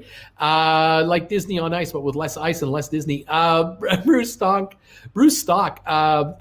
Just don't burn yourself out. That's the other thing. All these scalpers will buy out bruceuncle.com and we'll have to buy tickets from the secondary market. Andrew, Ballroom, the word that keeps on giving. Could you get the Trailer Park Boys to open for you? Chris Wayne, yes, Huntsville, Rocket City. Cav, Texas parking lot, Grapevine, let's do it there. We should launch rockets on a hot venue garden. Andy, I've always been a fan of theatrical entrances. Let's moon first. New leader of the apes, millions of retail buyers uniting. Fear us. There you go. Michael, 30-hour appearance, 1 hour background history, 1 hour open Q&A, 1 and 2 hours of signing merch and meet and greet. And then I need medical attention. Damn it, Jim. I'll bring the phone books for you to stand on, Bruce. David, what's the GameStop price right now? Please tell us what the GameStop is right now. It's $191.31. It's moving up the highest level since this morning's first surge. Volume on GameStop right now, while we're here, volume now 7.9. Call it 8 million shares of volume on GameStop, up $10 a share to 91.45, 91.97, approaching 192 here is what we appear to be witnessing. 192.50 on the GameStop shares. AMC down 31 cents. IPOE up 32 cents to 16.76. VGAC up 4 cents. Fortress Value up 16 cents. Fortress is having a good day today, finally. Dow down 106 points. 192, 191.63, 192 on GameStop right now. At TED Talk with Bruce. Good stock 21. Boston, Bruce. You got to come to Boston. Who is this Girth Brooks? Laughing out loud. GameStop, it's not down there. The US 101 is the largest parking lot in the world. Changed my mind. Cav, sure sounds like fun to me here. Love the like Disney on Ice thing. Can we sign up for dates before you hit Netflix in January? You see, there's the other issue, isn't it? We wait for that, and then we announce Meet Uncle Bruce, and all those folks who become members of the channel will want to, and then we can do venues of a certain size and make it economically more viable. I mean, it's going to require quite a number of you to show. Otherwise it'll cost me money to do it. I don't know, folks. I don't know. I'm just, I'm being told all kinds of stuff and what the possibilities are. The speaking event would be in the beginning. You should be doing media tour leading up to perhaps around promoting of a book. Cody, Bagel Fest 2022 clothing optional. Wally, hold it at an AMC theater if they're still in business, and play Spinal Tap during the mixer. And we all should have our usernames name tags on. There you go. Looks like somebody's scared of the $200 pricing. $191.50 on the stock. Andy, I don't think Creston is ready for us. No, we're not ready. 189. Geneva Richards, welcome. Hey, ladies, get funky. New Orleans, please. Welcome, Genevieve. Someone's saying, who's it? Yes, Andy. I'm just excited for all the USA people experiencing Canadian hospitality for the first time. It's a very big industry. 1,000 people attending per show is quite ambitious. How about something more practical like convenience convenience GameStop to revamp stores into showroom gaming bars, and you could tour each grand opening. As Bruce says, one show at a time, one hotel in Creston. You be a YouTuber. There you go, be a YouTuber. Question is 4. How about a year ago, they got a stoplight. Creston got Bruce and Weed Boys its game. Bruce, gotta live in Canada for the free healthcare. Haha. Evergreen's Cav, a very good view of how many Americans used to behave. Canadians just forgotten like we have. Creston fishing. There's fishing in the area. There's Creston. There's fishing in the region. But where am I here? I'm just, oh gosh, I skipped forward here and I missed a bunch of your comments here. Hang on, guys. One hotel. Here we go.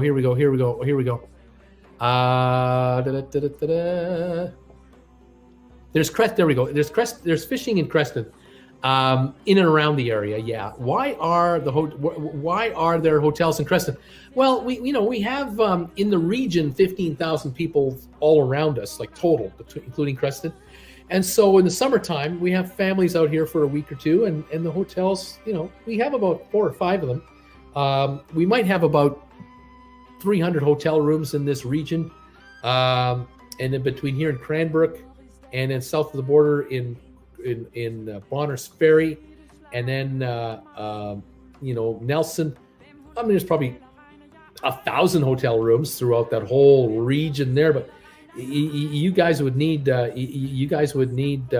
bring your RVs up here because we have RV parks. But they'll get sold out pretty quick. Oh man, we can't handle it here. We couldn't possibly handle it. What can I say? Barry, Jim, that's too risky. I'm going to give my money to a hedge fund. You had me at free. Longest free car ferry ride? Yep. Any 4-star dining or 4-star hotel? No. Merchandise. Now boarding the Bruce. All aboard. Cav, I'm too young to know of these days, but I'm young enough to road trip with my neighbors. Only chicken tendies. The best part of the ferry is that you can take it twice for the same cost, but different views. That's true. Yes, a bagel float. Aha. It's a 2-for-1 deal, and that's awesome. Let's go here. What have we got? Bruce loves his late followers. You got that right. I'm so happy. We got strawberries around here. That's true. Let's go. I need to catch up with comments. I'm going to lose all these, so let me catch up here. Deeper value. Knowledge is power. Self-knowledge is absolute power. Stock is 190.46. We have a new member, Max Cantu Lima. Welcome, Max, to the channel. Nice to have you as a member today too. Got a bunch of new joiners today. It's just fantastic. It's absolutely fantastic, guys. Thank you. Let me just finish off here. I got to get off the air. I've been on the air for 3:22. I got to take a break. 189.80, 190 on the stock right now. Volume for GameStop now is over 8.1 million. That's what we got. Again, almost 8.2 million shares traded. Sitting on 190 a share, up 870 today. And we're happy about that. IPOE is up 31 cents to 16.75. So we're happy about that too. There you go. I'm going to take off now and get a rest. Rest my voice and get ready for the afternoon show, which is at 3 o'clock your time, Eastern time. Thank you, all of you in the East. Noon Pacific, noon my time, because we're in the Pacific zone now. This Ainsworth looks wonderful. Yeah, that's where you want to be. Right now it's all closed up. Can't use the hot springs because of the virus. But this, you ever get a chance to go here? Jen and I love doing day trips from Creston to here, and get in that hot water and get all loosened up. But now that I'm on live 5 days a week, you guys have screwed it up. I've got the problem with these interviews. So now we're thinking we're going to have to go to a place like this. We have to leave here Sunday afternoon, get there for Sunday late afternoon, do the hot tub that night, stay the night in the hotel. The next morning, do the first show with you guys, then have a dip before we leave the property, and maybe do a second show either from the hotel or skip the second show entirely and come home. It's not that easy anymore because you guys insist on watching me all the time. Can't do these day trips anymore. What can I say? It's not that easy. I do the best I can. Take off, you hoser. It's easy. Take it easy, Bruce. So wonderful. Happy for Bruce and Jen. So deserving. A noon out here on the left coast. Later, dudes. Attendees are incoming. We'll see you there at 9 p.m. my time. I would do a New York City, DC, Vegas, definitely. See you guys in a few hours. Remote streaming, Bruce. iPhone can take you there. That's true, too. I can do like that. going off to make more movie deals. You can always cut your one-on-one weekends down to Saturday only. On the 7th day, Bruce, he rested. Gotta run. See you all at 3. Thank you, everybody. Take it easy. You guys the same. I gather you want to do a city tour more because you like cities. Rock concert touring is draining. Think more like a famous writer, author doing book tours. It's a lot easier. There's that. There's so much. There's just so much, guys. Thank you, all of you, live from the hot springs in Ainsworth. Get some rest, my friend. I will take care, everybody. Alrighty, there you go. I will see you at 3 o'clock Eastern. Thanks for joining me this morning. We're coming in right now at 189.56, just under 190 a share. Let's hope it goes higher. All right, guys, talk to you this afternoon. Bye for now.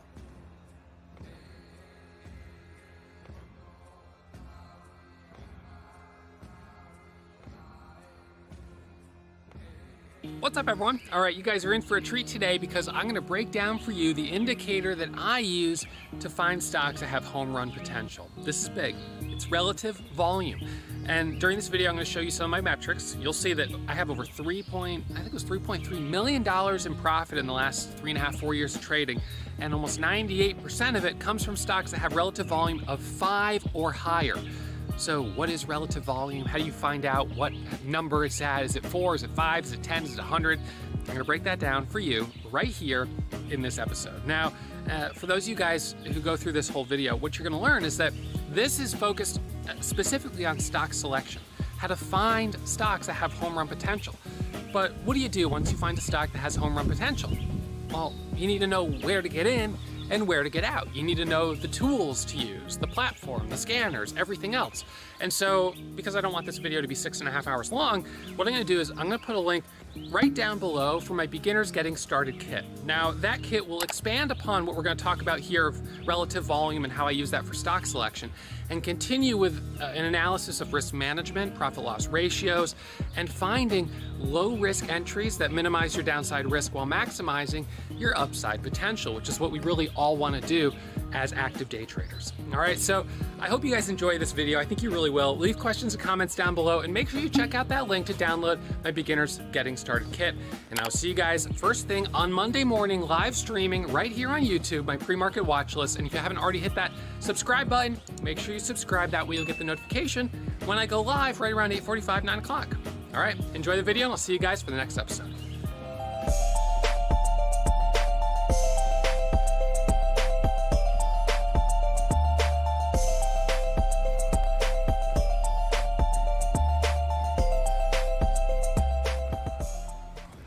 What's up, everyone? All right, so I was just looking through YouTube comments, which many of you guys know. We get a lot of comments on YouTube, and I try to go through all of them, and at least for the first comment, give a little answer. So one of the common themes that I've been noticing in YouTube, Facebook comments, and even in email, are traders asking, two things. Number one, Ross, what is your number one favorite technical indicator? If you could only use one, what would it be? So I'm going to answer that question, and I'm going to at the same time answer a second question, which is, Ross, how do you find these stocks before they make the big move? This is, it's crazy. I mean, day after day, you seem to find the big momentum stocks. How do you do it? So today's a day where I'll put my P&L up here again, so you guys can see where I'm at. I'm up $35,000. Not bad. Not as good as I was just before my last trade on WIMI, where I lost, 8,000 or so. I was up over 40,000 today. But in any case, 35,000 is still a really good day. So how did I know that WAFU and WIMI were going to be stocks worth trading? So on the first question of my favorite indicator, or if I could only use one indicator, it's kind of like asking a question of, if you could only have one arm, which arm would you use? Or which arm would you choose? I hope that I'm never in the situation where I have to only choose one indicator, because the reality is I haven't been presented with that situation yet in all my years of trading, and I don't see a scenario where I would. I understand the value of keeping your charts really simple as much as you can. And so for that reason, I don't use a lot of indicators, but I would say on my actual charts, from an indicator standpoint, you can see all I have here are moving averages, the volume weighted average price, and then this yellow line, which indicates today's open. That's all I have. So as far as those indicators go on my actual charts, those are pretty similar, or pretty simple. But for me, probably the biggest indicator that a stock is going to have the potential to make a big move is relative volume.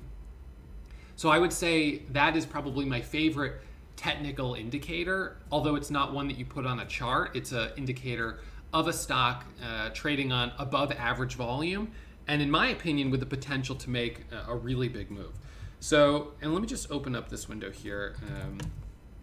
I got let's see, I logged out of this window by accident. So you guys can see, there we go. So back in the chat. All right. So, so you guys can see WIMI here. This is the chart. So let's go back and look at this and kind of break down the relative volume and what is relative volume. So relative volume is a measurement of today's volume versus what is normal for that stock. Now that's really important. I don't search stocks. I could go up here to a new top list window and I could say volume, and I could look at volume leaders, load settings, and I could look at the stocks that have the most volume today. And you would see that NIO has the most volume today at 140 million shares. Now, WIMI does come in second at 43, and then OGen is third, SQQQ is fourth, PSV, American Airlines. I don't look at the total highest volume stocks. If we pull up NIO, while this has high volume today, in fact, its relative volume is low. So what is the relative volume for this stock? Well, let's actually go and we can go into properties here and or collab. No, it's not that. Hang on, I'm just going to add the column. Configure columns, and we're going to add relative volume ratio. Okay. So the relative volume today is 3.34. All right. Whereas the relative volume on WIMI is 1,403. So WIMI, if we sorted by highest relative volume, we would see WIMI, SPAQ, PSV, and WAFU. All right, and all of these have over 100, a relative volume of over 100. So relative volume, in contrast to total volume, compares the volume today to what is normal for that stock. And it's over a set period of days. And I don't know if different platforms might use a different number of days, whether it's 14 days or 30 days. I'm not actually entirely sure, but it's the average volume over a period of time. And so NIO, or NIO, whatever you want to call it, in fact, today has much lower volume than it had 2 days ago or 3 days ago. But compared to the volume that it traded on a month ago, it is, as you can tell for sure, high relative volume from a month ago. But again, just because this has a relative volume of 3, in my opinion, is not high enough. What that tells us is that the volume is 3 times higher than what it was during this previous average from 30 days ago. In contrast, WIMI, with the leading volume, although I struggled with it a little bit, and you can see that it's red today and it's kind of been choppy. I was green on it, and then I gave back my profit doing a sort of dip trade in this area. So anyways, but the fact is, this was the right stock to be watching. It had how much volume yesterday? 1.3 million shares. And how much volume today? 43 million. And it's only 10:42. So it's still early in the day. By the end of the day, this might have 75, maybe even 100 million shares of volume. So as the day goes on, I mean, the volume is just going to keep increasing, and the relative volume is just going to continue to be tremendously high compared to the previous day. So how did I know that this would have high relative volume? Well, pre-market, when I sat down and I looked at my gap scanner, so this is the scan that I run, and you can run scans like this in a lot of different trading platforms, but this was the scan that I was running, and I saw, let's see, we'll do time frame, historical date. I'll run this for like 9:20 a.m. All right, so 9:20 a.m. WIMI was up here. Now, it doesn't actually, this software doesn't actually populate relative volume pre-market. So you can't actually see what the number is, but I was able to see that it had 12 million shares of volume, and I was able to look at the chart and just eyeball it and realize, wow, it's already a relative volume of 10 versus yesterday, meaning it has 10 times more volume than it had yesterday. And now the relative volume versus 30 days ago, or whatever the case is, may even be clearly higher than that.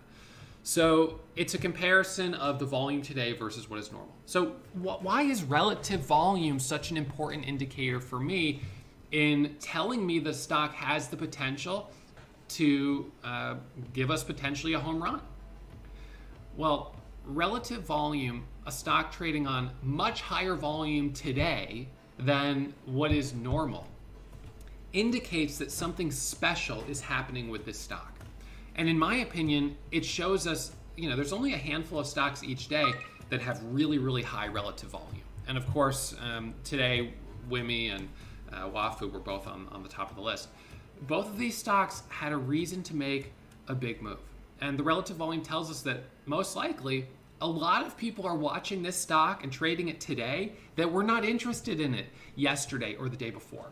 So, in your opinion, what would allow a stock to have 1.3 million shares of volume one day and the next day have 44 million shares of volume? This is outrageous.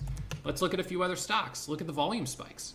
So from 2.4 million shares of volume to 58 million shares of volume 2 days later. Let's look at UONE. This was a big one from last month. So from 300,000 shares to the next day, 25 million. The day after that, 43 million. 2 days later, back to 58 million. So how does that happen? It's the result of typically breaking news.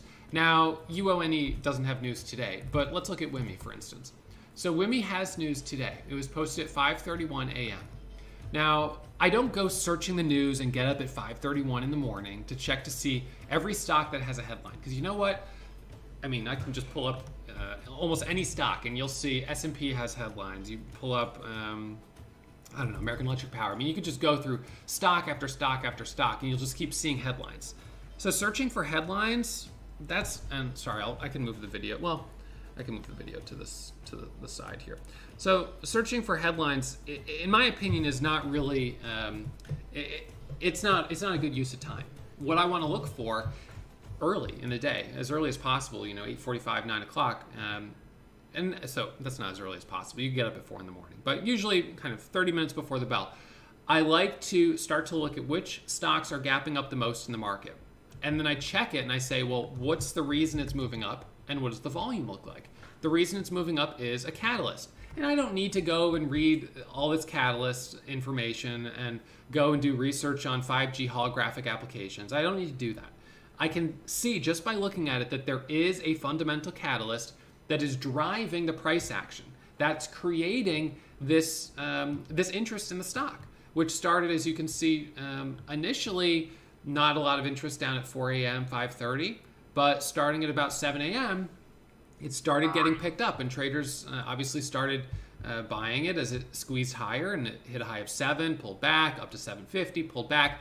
And so at this point, when I started looking at it, wherever this was in here, clearly it was already moving up. It already, no doubt, was going to have probably the highest relative volume today out of any stock in the market, and in fact, it has. Now, that doesn't guarantee that it'll be easy to trade, because this is the strategy that I use for finding stocks to trade, and my accuracy is about 68 to 70%. So, today my accuracy, I guess you could say, is 50% on the two stocks, but in all the trades I took today, my accuracy was probably 68, 70%. I had some winners on WIMI, then gave back some profit. I had a bunch of winners on WAFU, but also a couple losers. So generally, although I'm not going to be green on every single stock, this is still a really good way of finding stocks that are worth trading. And then ultimately, once you find a stock that's worth trading that you think has the potential to make a big move, then the question is, what's your entry and exit? How do you manage risk? Because it's not enough just to find the stock. You need the strategy to put it together. And that's what, of course, the Warrior Starter and the Warrior Pro classes are all about. It's about teaching you the fundamentals of trading and helping you understand the strategy. So, of course, we have stock selection, which is chapter 2 in the starter and chapter 3 in the pro classes.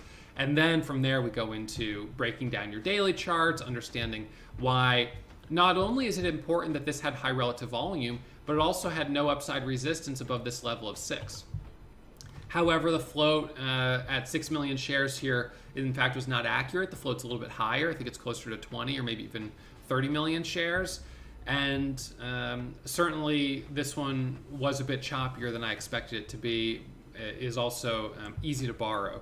So sometimes stocks are easy to borrow. You're going to see a lot more short sellers trading into the short side. No short sale restriction or anything like that. So again, those are more of sort of the nuances that I would apply once I identify that a stock just on the surface has or will have high relative volume. Now, if we look at WAFU, the relative volume on that one is 114. Now, this one's kind of interesting because it was had a move that started yesterday after hours on news about it's a Chinese company and they do, I guess, online sort of digital education. And so the news that Chinese schools are closing, that had given kind of a spike of momentum to some of the companies that are in this space. And so that started to pop up yesterday and was continuation today. So that's an interesting catalyst because although it appears that there's no news specific to the stock, in fact, it's in this case, more of a global type of headline, and that did give some opportunities that began pre-market and then continued with this nice red to green move from $7.82 up to $9.10 or whatever. So for me, relative volume is much more important than total volume. And there may even be times where I'll see a stock on the scan, let's just say, for instance, I don't know, let's just say MATX, just for instance. So I might see, oh, well, it's got 19,000 shares of volume. And typically you would say 19,000 shares of volume, that's very light. But, you know, we pull up the stock, it is up 24% on 19,000 shares. And so I might look at it and say, all right, well, you know, what does the chart look like? All right, what is the headline? What's the daily chart look like? And how much volume did it have yesterday? Because this actually has high relative volume today, although it's not as high as some of the others. Let's see, I'm not sure if it's even on the top of this list. I can sort alphabetically. Yeah, it doesn't look like it's even made the cut here on probably the top 100 or so. But in any case, you can tell that it does have a little bit more volume. So although it had light volume pre-market, that doesn't necessarily mean I wouldn't consider it, because what I'm looking at is what is the likelihood that this will have high relative volume? How much is it gapping up? And the question really is this going to be an obvious stock to trade? You know, is this going to be one that people look at and they're like, wow, this is the one? And I thought that would be the case with WIMI. And it usually is the case that either the leading gapper or the second or third leading gappers are the obvious ones, right? That everyone's looking at, that is just like, you know. And that's important because, in my opinion, some people would disagree with this, but I think it's good to be kind of trading with the pack or with the herd, so to speak. And maybe for institutional traders, you know, the herd has been focusing on Tesla, on that sort of, you know, higher price range, as this just goes higher and higher and higher and higher, and maybe on Amazon as it goes higher and higher and higher and higher. So as a small cap trader, and for traders that have smaller accounts, usually the percentage gapper, leading percentage gapper, is the one that traders are going to focus on, because this is going to be relatively affordable and have the potential, if it works well, to squeeze up 20, 30, 40%, maybe even higher, as we've certainly seen with some of these stocks. Like PSV here was gapping up 70%, although it's a little on the cheaper side. It already had 4.3 million shares of volume pre-market. So let's look at this on the daily chart. How much volume did it have yesterday? It had 1.4 million, and today it has 35 million shares. So it is our second highest relative volume stock today. Again, not total volume, but relative volume. So a lot of people are watching this stock today that weren't watching it the previous day. And that means, because you have a lot of eyes on it, that traditional patterns, such as the first candle to make a new high, will be well respected. Topping tail dojis will be shorted. A breakout over 115 here would be very probably widely considered an entry for a move back up to 129. The volume weighted average price will be well respected. So if you're going to trade these traditional patterns and use these traditional indicators, the only reason that they work is because people believe in them. People believe the VWAP is going to provide a level of support, therefore they buy at the VWAP, right? And people are maybe cautious on shorting right at the VWAP because it's shorting right onto support. It's because trading and no one has interest in and nobody is watching, you will not get predictable resolution. Resolution to patterns becomes predictable when you're trading the right type of stock. And that is a stock that has high relative volume. And so one of the biggest mistakes that beginner traders make, well, they'll say, oh, well, NUGT, let's look at this. This doesn't have a lot of volume today, but let's just say they're like, oh, well, this has a lot of volume. It's got 1.1 million shares, and it's kind of curling up and breaking the VWAP. Maybe I should trade this. The relative volume on this is a fraction of the previous day. Traders are not watching this. If you're trading this, you're off in the weeds. You're all by yourself over here because what's mostly trading this, I would guess, would be maybe high-frequency trading algorithms, some institutional trading, but not very many day traders are looking at this type of stock today. Again, American Electric Power. You pull this up, what an obscure stock. Who's day trading this today? Not a lot of people.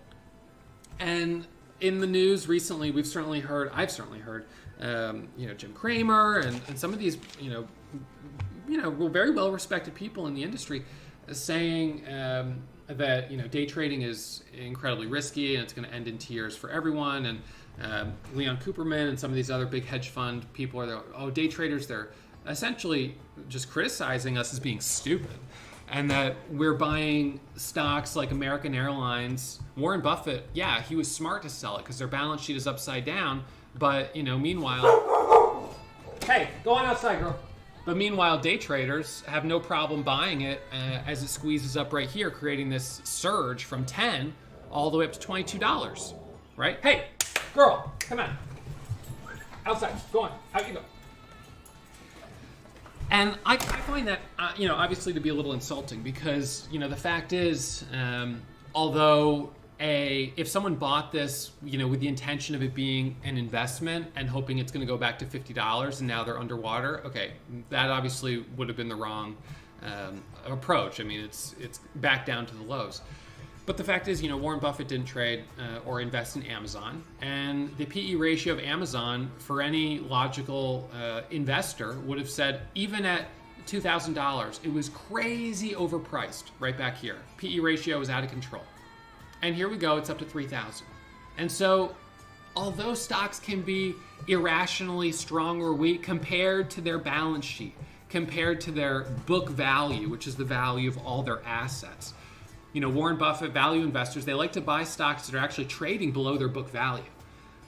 So their book value is the value of all their fixed assets, all their equipment, everything else. So if a stock is trading below, the actual, book value of the company, that can be a great investment. Okay, it can be. But stocks can be priced irrationally for very long periods of time. And, here you've got Carl Icahn, who's been holding a position on OXY for, over a year. He's got billions of dollars in it.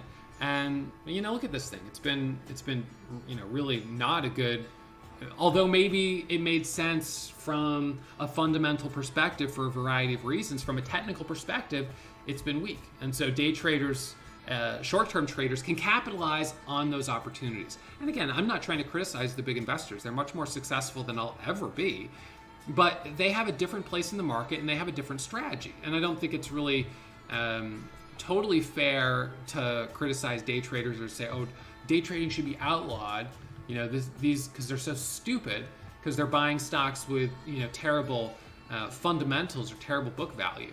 Yeah, well, here's a stock that maybe had good book value and still dropped 70%.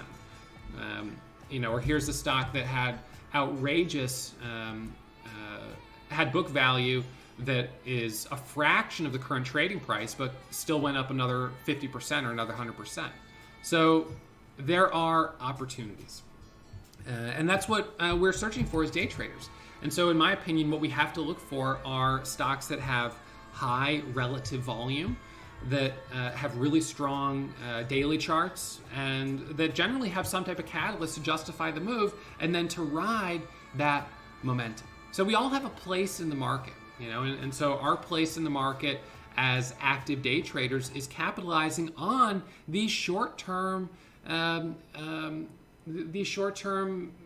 sort of imbalances in price and the volatility that we see on a very short-term basis.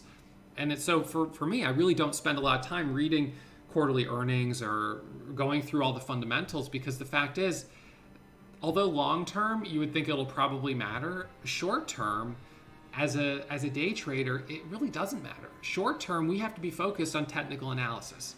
And so that's what we do. And so I would wager that, as a day trader, I probably can read very short price action a lot better than someone who focuses just on the fundamentals.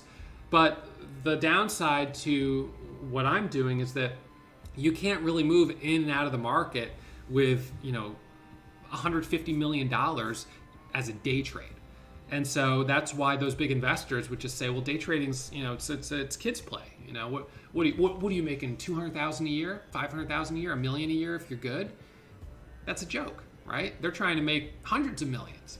And I get that. So we all have a different place in the market. We all come into the same market, but we trade it in different ways. We have different risk tolerances, different account sizes, and different goals.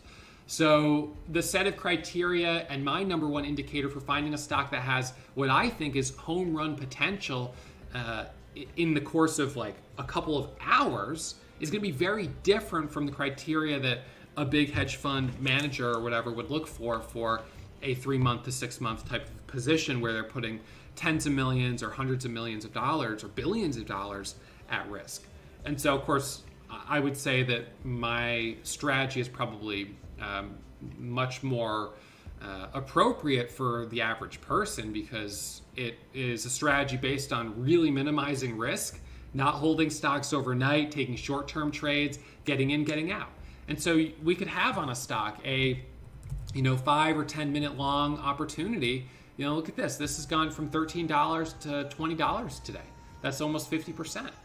Now, I didn't trade this one, but the fact is, the relative volume today, let's look at it. So the relative volume today on it, yesterday's volume was 400,000 shares. Today's 2.3 million. So it is 4 times higher volume than yesterday. This is a bullish engulfing candle on the daily chart, but it has an absence of news. And so that would certainly make me cautious.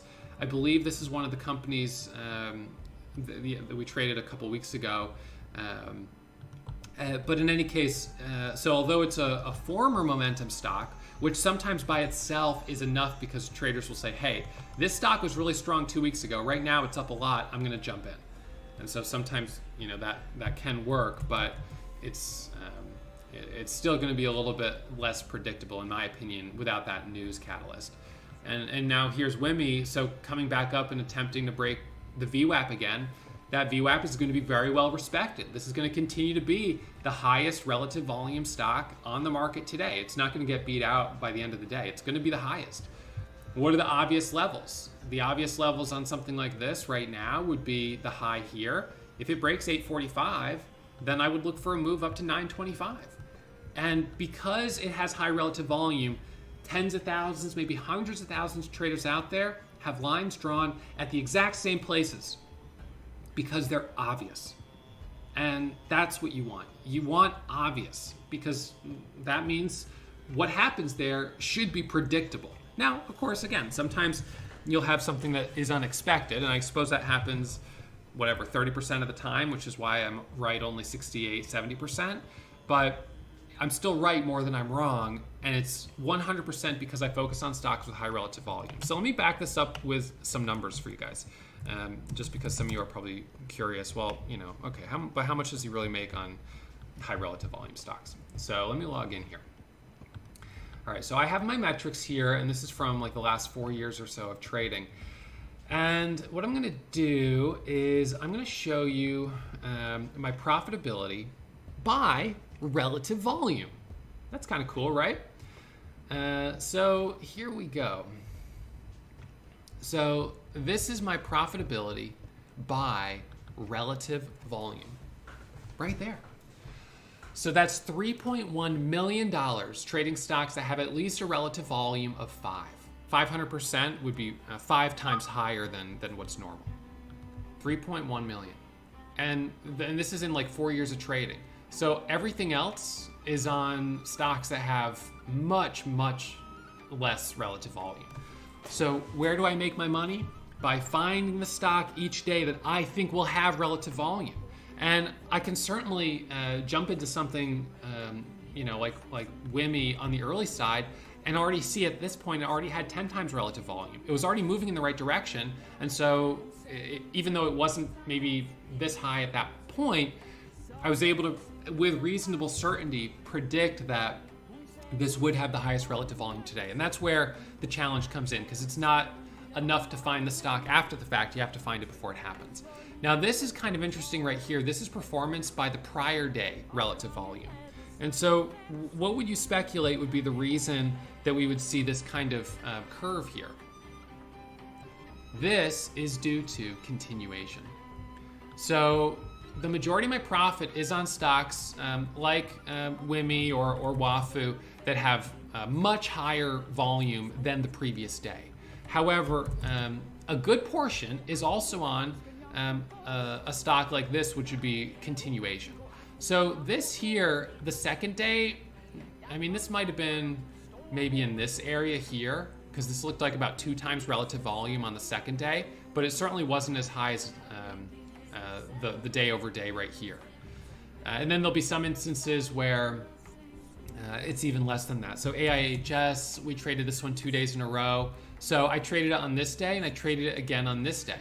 So on this day, the relative volume was actually a little bit lower than the previous day. It was still a continuation setup, and it was still high relative volume versus, a week ago. So both of the trades would have fallen into this column right here, or this, this column, this section, just because they both, on both days, it had high relative volume versus the, month ago or whatever it is that's basing today's relative volume. Because today's relative volume as a calculation is not based on yesterday. It's based on the average over 30 days, right? Or 14 days. I don't know exactly again what the time. This actually says it's over 50 days, which is fine. So, but then this one, so then there's that one there, and then this one's versus the previous day. So again, that's the cause for this sort of discrepancy here, where my performance is almost always on the stocks that have at least 5 times relative volume, but not always 5 times versus the previous day because of continuation setups. So, that right there is the proof. The proof is in the pudding there, that is the way I find stocks to trade, day in, day out. It's by looking for stocks that have high relative volume. And again, my accuracy, you can see right here. So my accuracy is 71% right there. I mean, that's pretty good. It's not perfect. And this is, day trading and meteorology are the only jobs where you can be wrong 30% of the time and still get paid pretty well. I guarantee you, you're not going to be able to do that as a pharmacist. You can't be wrong 30% of the time and sometimes give someone blood pressure medicine and sometimes give them, Xanax, and sometimes give them, whatever else, some antibiotic. You can't be wrong 30% of the time as a pharmacist. It's not going to work. You're going to get fired. You can't be wrong 30% of the time as a surgeon. But in the field of day trading, you can be wrong 30% of the time and still make money. And that comes down to this right here, which is your average winner versus your average loser. And so my average winners are about 1,000. My average losers are about 1,000. So we would call that approximately a 1-to-1 ratio. I make 100 and I lose 100 on average. I make 1,000, I lose 1,000 on average. So it's about 1-to-1. Those aren't the best metrics in the world. A really good trader might have closer to 2-to-1 or 3-to-1 average, but 1-to-1 is okay. So if I make 1,000 and lose 1,000, what is my break-even point? 50%. So as long as I'm accurate and right more than 50% of the time, I make money. Now, if my profit-loss ratio was 2-to-1, and my average winners were 2,000, and my average losers were only 1,000, then I actually would only need to be right 33% of the time in order to break even. Oops, I gave that 3 an extra little squiggle.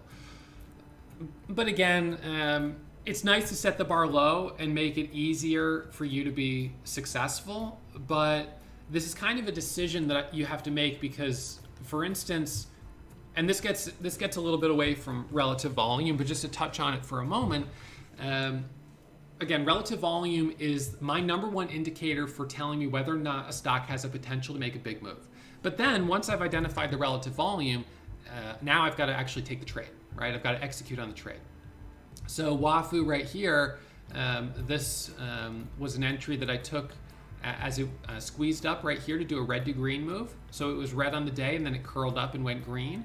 And as you can see from here, it went from about 780 up to 825, 850, 875, 9, all the way up to almost $9.40. Okay, so that was that short-term little squeeze right there. Now, one of the things with this is there's two ways you could trade this. One way, and maybe even if we look at this this little pullback. So one way would be, you're long right here at 8, and you believe with pretty high level of certainty that this thing is going to rip through 825. So it squeezed up to 810, 815, and you sell the whole thing at 820. All right, that's only 20 cents a share. All right, so you made 20 cents a share, and then it goes all the way to 9. You're like, wow, I left a lot of money on the table. But it's not as hard to predict a 20-cent move. And so if you took profit every time you were up 20 cents, you know what? Your accuracy would be pretty high, because there'd be enough times where it did go up 25 or 30 cents and then came right back down to break even, like it did kind of right here. First 1 minute candle to make a new high, well respected. It pops up. It does not break back over the highs, drops back down. But if you were aggressive, you still could have made money on that trade, and you could have made money on this trade right here. You could have been profitable on both of them if you were quick about taking your profits. The result would be very high accuracy, but lower average winners, therefore lower profit to loss ratio. And the other way would be to say, I'm going to buy this and I'm not going to sell it at 820. I'm going to hold the whole thing looking for the break of the pre-market high of 850. And I want it to break that level, so I'm not going to sell any until it hits 9. Well, for every one time that it goes all the way from 8 to 9, you get a full $1 a share. There's probably going to be 5 other times that it goes up to here and then comes back down to break even. And so when you swing for bigger trades, your accuracy goes down because you don't take the quick profit off the table when you have it. And so although your profit loss ratio goes up, your accuracy goes down. And so at the end of the day, I feel better having high accuracy because it makes me feel more confident. And even though it hurts my profit loss ratio a little bit, my biggest winner is 38,000. My biggest loser is 18,000. I don't like having really big losses, but unfortunately it happens sometimes. And then that draws down my average losers to the point where I really only have a 1-to-1 ratio. But again, by focusing on the right type of stocks, the setups that I consider to be predictable will respond in a more predictable way. If you told me right now, Ross, starting today, you can't trade any of the top 10 leading relative volume stocks each day, what would that do to my strategy? I would have to start making the money on these ones down here. I would have to start trading stocks like Apple. I'd have to start trading stocks that have a decent amount of volume, even though their relative volume is low. And you know what's going to happen most of the time you try to day trade stocks like these? Choppy, choppy, choppy. So again, for a lot of the students that I've known over the years who have struggled, a big part of it has been that they start focusing on stocks of companies or shares of companies that they know and are familiar with. And they like the idea of trading Nike or trading Apple or trading Facebook or whatever the case is. But without that relative volume, the patterns aren't predictable. And so technical analysis really doesn't work in the way that you would hope it would. So relative volume leads the way as far as, in my opinion, technical indicators for helping predict potential home runs. It's not going to work 100% of the time, but for me, it works more often than it doesn't. So I hope this has been helpful for you guys. This was something that I kind of wanted to work on after seeing some comments about how I find these kind of big movers every day. So the answer is I look for the relative volume, and even though there's not an actual metric for relative volume, I could add a relative volume column here, but nothing. It would just show blank pre-market. I can still, with a reasonable amount of certainty, just eyeball it and look at the daily chart. This trade with 1.3 million shares yesterday and today pre-market at 9:15 already has 12 million. Yeah, that's high relative volume. All right, so that's really all it is. That's the first step, finding the right type of stock to trade. And again, for those of you guys that are watching this, that may be watching on Facebook or YouTube, if you want to actually learn not only how to find the right type of stock to trade, but where to get in and where to get out, that's what you'll learn in the Warrior Starter and the Warrior Pro classes. So keep learning, keep studying, and as always, if you have questions, feel free to leave them below. And that right there was an entire video with no ads. I don't monetize my YouTube channel with video ads, which means you guys get to enjoy the content. But do me a favor, please hit that subscribe button and give me a thumbs up and let YouTube know that this channel is the channel to watch if you want to learn about day trading.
There we go. So let's see. IZEA, leading gapper, 100% gain. The Catalyst announces a new Fortune 500 company customer. Look at the daily chart on this. See where we have resistance. I mean, we continue to be in a market where we're seeing stocks just showing this somewhat irrational strength. But, you know, yesterday ENOB, which was really strong pre-market, by the time the bell rang, it was, well, the bulk of the move was actually pre-market. So on this one, $3 is daily resistance. So it really has no resistance until 3. Then it has room to 317, then room to 398. And then, you know, I could keep drawing out lines, but let's just leave it at that for now. That's all based on Chapter 4 of the Warrior Pro classes. On the 1 minute chart, you can see, well, on the 5 minute, it had a breakout right here over 50, the $0.50, which would have been a good entry. It comes back down, it retests that level. It actually broke through it, it dropped. Then it popped back up and now has a high of 64. You know, the thing with this type of stock, I might watch it just be pre-market, just because once these ones start opening up, you know, sometimes we just see that sort of quick squeeze up to 3 and then a fade. So we'll keep an eye on it. The little double top right now is at 64. So I suppose just have an order at 65 in case it breaks that level, and the first target would be 75. So IZEA, leading gapper, that's one to keep an eye on. We don't have a lot of gappers that look really good today so far, which is kind of disappointing. I was hoping that we would see something a little juicier, but this is the best looking one at the moment, and it's definitely, well, I mean, it's pretty strong, I guess, but the Catalyst could be a little bit better, but we'll see what it does. So that's IZEA, so I'm going to put that on a chart. Let's see, I'm going to put that front and center. I'll be watching that one out of the gates. And I have my order right now at 66, so I'll just have that ready to go. Pixie, yeah, I see that gapped up to set to 8 and then back down to 640, so it's already retraced a good portion of its move. Good morning, Jason. Good morning, you guys just getting logged in. Welcome, everyone.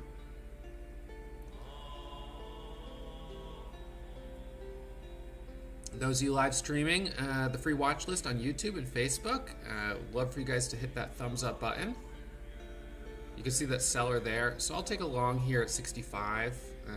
We'll see if we get a squeeze up to 75. I'll just take a starter. So looking for the break of 70. Over 70 could be an add.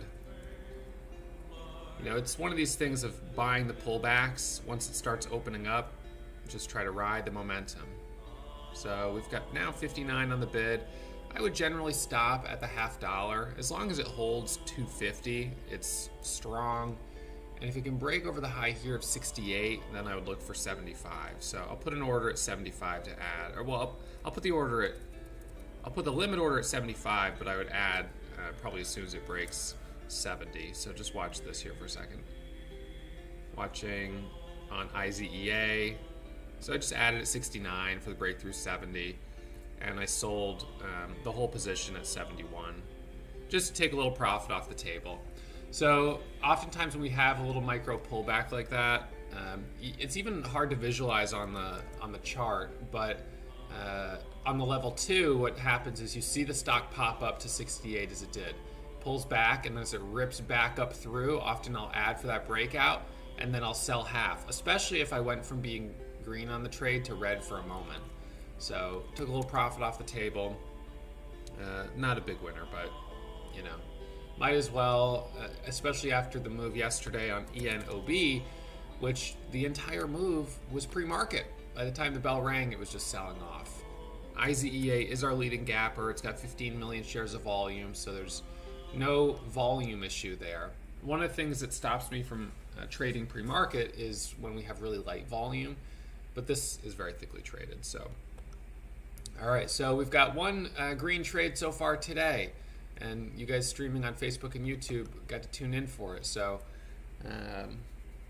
hopefully you guys learned something on that trade. The new high a day is 73. It is a red topping tail candle there, but if it breaks over 73, maybe there'll be another trade. So I'll put an order now at 75. Oh, well, actually, that's where it was, so I'll just leave it there. All right, so this one, the 1 minute is already done its kind of first pullback, second pullback here. This was the first after the break on the 5 minute. 5 minute breakout, first pullback. I bought the second pullback. The third pullback, remember, is usually a little riskier. But if you have profit cushion from the first, then you can say, all right, I can give it a try. So we'll keep an eye on this back over 70, 75.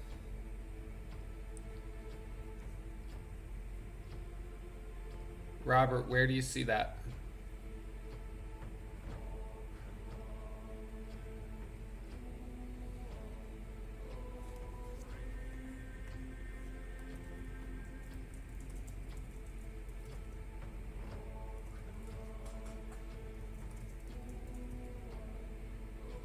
Yeah, so if that's from the 4th, then that would be older. So we would look for something today. Now I can double check. Let me just check one thing on this one. Let me make sure it's not an S3, because if it's an S3, then we would be concerned about the fact that they could do a secondary offering at any time. So let's see, it's IZEA. So they have a shelf registration from 5/22, and on 5/22 they have the S3. So this is for IZEA.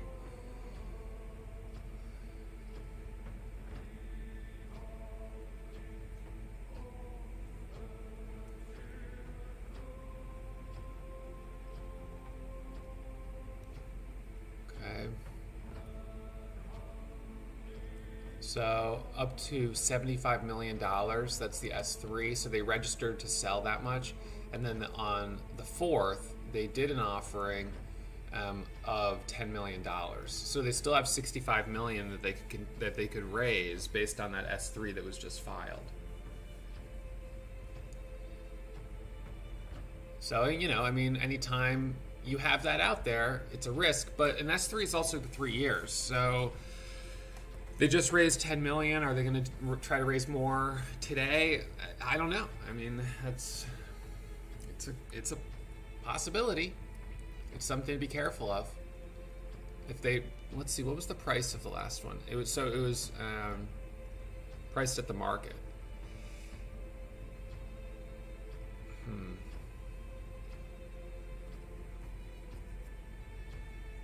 So, if they sold more price at the market, well, that would be up 100% today.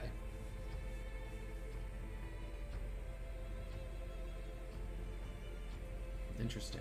All right, so, we'll keep watching it in any case. We know that small cap, we know number one, day trading is risky. We know that small caps are also risky. However, no, this is actually a free, I just subscribed to the free service. I think that there's a point where if you use it enough, you have to subscribe, but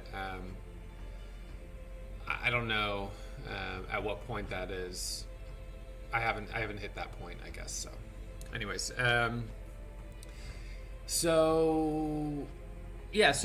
know that day trading carries risk. We know that small caps carry risk, but they also, it's risk and reward. The reward is when these start to open up, we can get some really nice moves. So I've already got one trade on this pre-market, which was buying the second pullback right here. I missed the first one.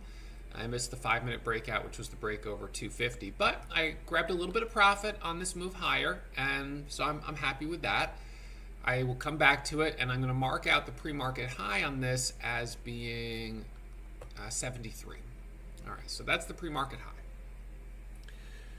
All right, so, and this does have some room on the daily chart. Once it gets above $3, well, it's got room up to 3 right here. It's got a little bit of resistance around 317, and then it's got room up to 4. So you never know. We might see it open up, but you know, it's something to be a little cautious on. It's already got quite a bit of volume, and you know, we'll see what happens. So we've got about 14 minutes to the bell right now, 13 minutes to the bell. The second leading gapper is a penny stock. I don't trade penny stocks. I don't trade stocks under $1, so I'm not going to trade that. IZEA, we've already talked about. IMRNW warrants. We're not going to. This is 60 cents anyway, so just go up past that. IMRN here is gapping up 71%. Wow, look at this. So let's pull this one up for a second. So it has a high there of 405. Now 418. Holy smokes. 494. It's off to the races. Wow. So, you know, a stock like this is clearly showing the potential to make a big move. FDA meetings here. Phase 2. Nice for those that took that break through 4. So on a stock like this, it's only got 140,000 shares of volume. But I'll take a starter here. So I'm going to try to just ride this momentum on it. Because look at how strong it is. Holy smokes. Is that $10 that I just saw? All right, so the high there was $10.90. All right, so I'm going to put out my orders on this because clearly this is showing some serious potential. I'm going to put out an order at $10 to add. I'm going to put out an order for 5,000 shares. Watching this. The high right now is 10. Over 10 is an add. This is now the leading gapper in the entire market. Just like that. I'm in at $5. Adding right there at 9. So I just added, and now I'm going to look for this to squeeze over 10. We've got 10.05. That's probably one of the craziest moves I've seen in a long time. I'm holding now at 561 cost basis. The high a day is 1090. So I'm going to put a new order at 11. Unbelievable. Watch this. There's 12. So I'm still holding 2,000 shares. The high is 12. New orders at 12 to add. I mean, if it breaks 12, we might see a rip up to $20. This is insane. This is absolutely crazy. Well, unexpected, but you know, it just goes to show the market that we're in. So from 4 all the way up there to 12 bucks. Just be mindful, guys, of the risk of how much this stock is up right now. This is insane. I did not expect that at all. So the high is 12. We've got 10 minutes to the bell.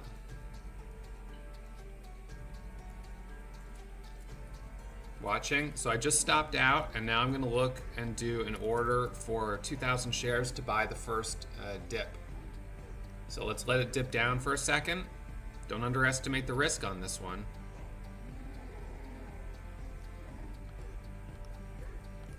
So let's let it dip down. That went from $5 basically all the way up to 12. That's one of the most insane moves I've seen on a pre-market trade in a long time. Well, although, you know, having said that, ENOB yesterday literally went from $4 to 18 bucks pre-market. So ENOB yesterday, look at that, from $6 to 18. So IMRN right now, I mean, this is obviously the one that's going to be the focus. I'm going to bring it down to a shorter time frame chart. The high of that candle was 1080. So I'm going to put an order at 11. If it breaks 11, I would add back for a rip through 12. Back in right there for the break of 1080. Looking for this to squeeze through 12. So I'm going to put an order at $12 to add. Watch over 1150. Just added right there. Looking for the break through 12. We've got 1145, 1133. Sold for right now. New order is going to be at, let's see, the high is 1159. New orders at 12. Just added right there for the break over 12. There's 98, there's 1240. This one's a little hard to sell on the ask. I'm in at 1144 right now. So we got a high break of 12. I sold the rest for right now. The new high is 1250. 519, 7. The low of this last pullback down here was, you can see $9. So let's watch down here.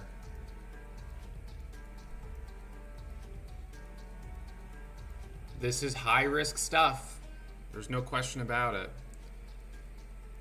So I'm gonna mark the high.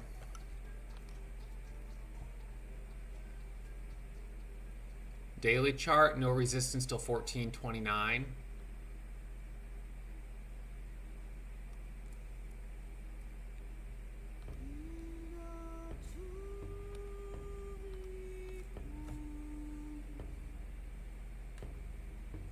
So how much did you guys make on IMRN? Oh my God. Unbelievable. It's up 400% right now.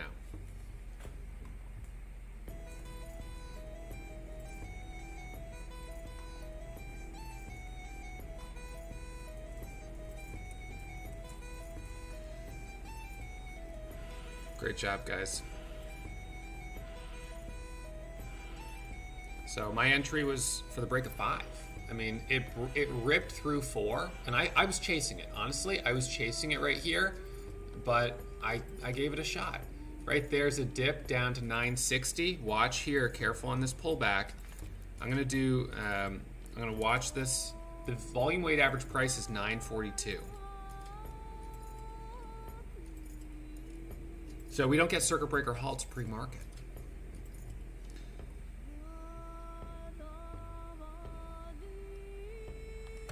I'm gonna remove these trend lines for a second. So 429 is our daily resistance level. I'm gonna move that up to 1429.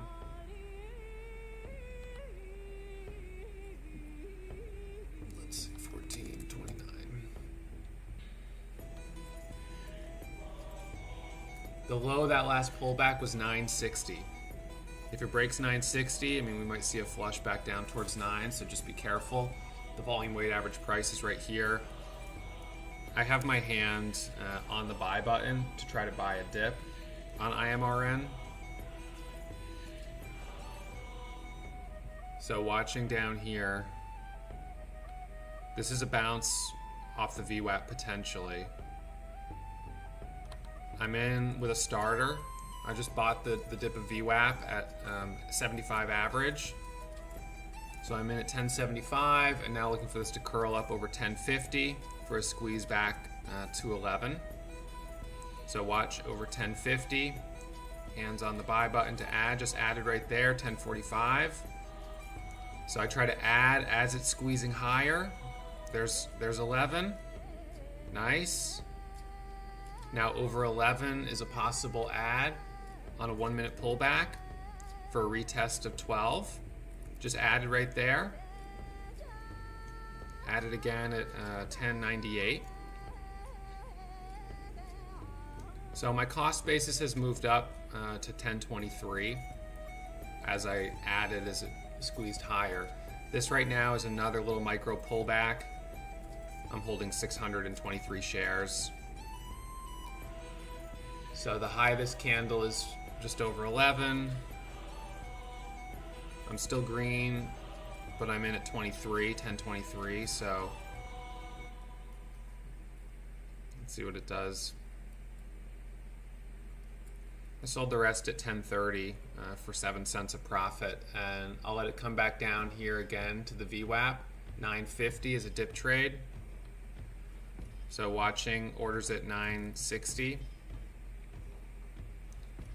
It wouldn't surprise me if this one is going to be very, very volatile.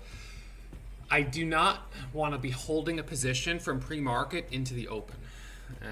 Sometimes what we see is when the bell rings that we have these really big drops. So I have to be really careful. And that's if someone had a market order to sell like 20,000 shares or something like that, it'll execute when the bell rings. So we've got 3 minutes to the bell. We've got 1.3 million shares of volume. The first 5-minute candle to make a new high would be at this point. Well, the high of this candle is 11:15. So I'm still going to be looking for dip trades,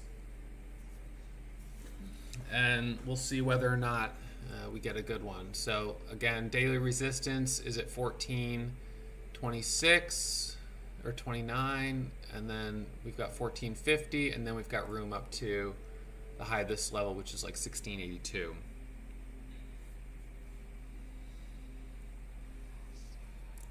Watching.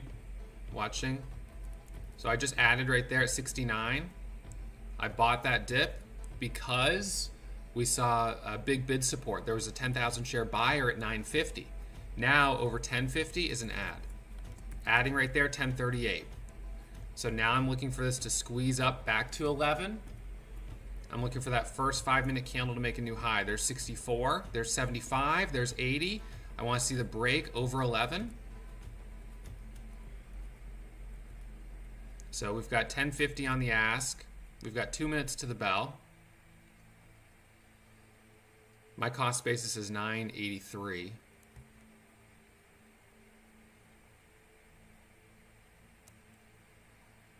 So this is one that I'm going to be pretty aggressive on. I mean, why not, right? It's up 400%. It's going crazy. Let's see, I'm still holding 83 is my cost basis. I'm going to give it a chance to pop back up over 1050. There's 1006 on the bid, holding 2,200 shares.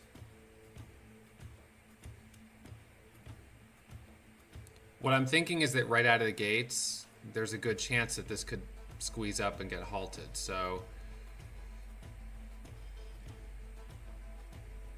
but it could drop as well. So I just have to be careful. 950 is a hard stop.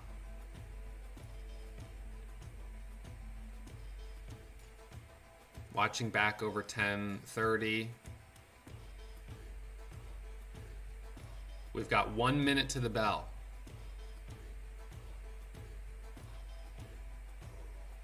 $10 by 1019. Again, my entry at $5, I felt like I was chasing it a little bit, and then I jumped in at $5, and all of a sudden we were seeing $8 on the ask. Really unbelievable. So I sold the rest for right now. We've got 30 seconds to the bell. As I said, I don't want to be holding into the open. I want to see that it holds 950. So I'm going to have an order on this basically ready to go to just be punching the buy button out of the gates. Because what I'm thinking is that the first 5-minute candle over 1115 will give us that nice rip. So hands on the buy button. Let's see what happens at the open. Because it might open and all of a sudden a market order goes through and it halts going down. Watching. I'm long right there, 1015. So looking for the break of 11. I see the high, there's 1130. Sold half, 1150. Holding 900 shares right now. Sold, holding 484. Looking for dip trades. I'm waiting to see if it false halts because you can see a lot of sell orders are going through. People are already taking profit who were in at 1010. Right? So I just added right there for the break of 12.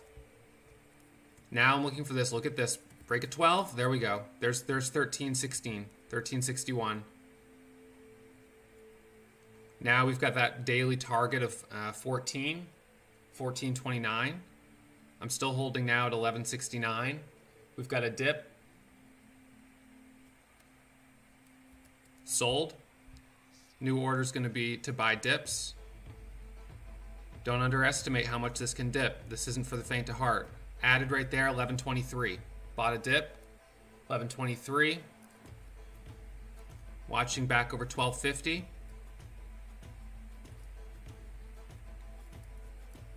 Sold, cut the loss at 1090. Pops right back up. So, you know, maybe not the right move to cut the loss there, but that's what I did.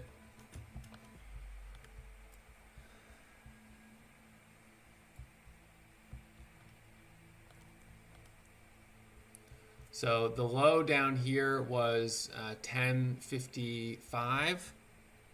Watching. It looks like it's going to break 1050. Watch for bounces off of 10. This is showing some weakness here, but I'm watching for a dip entry. Watching, dip entry. Is it going to hold? Will we see a big buyer? I took a starter right there, long. I just bought that dip. Now I'm looking for this to pop back up over 1030, 1040. I'm in at 983. So I'm trying to catch that dip. Sold from 983 to 1020. Hit a low of 37. Looked like it might halt going down, but bounced right back up.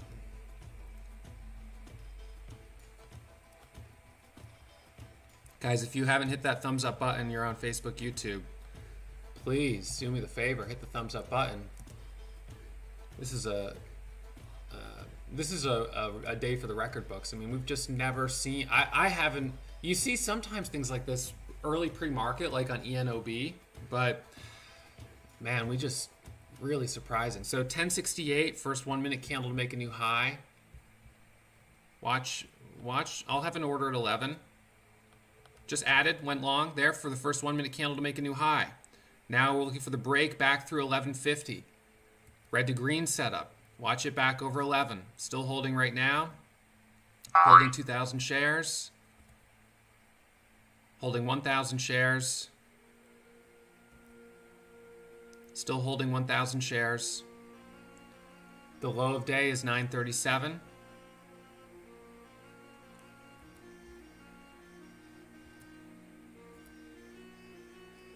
Sold the rest for right now at 29.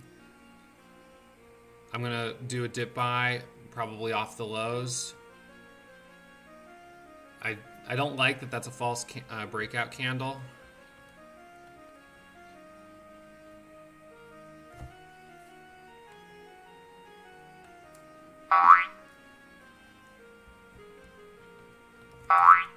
So I want you guys to type how much you have made on IMRN, up 400%. I'm gonna turn that volume down there on that scanner because I'm just gonna keep focusing on IMRN, right?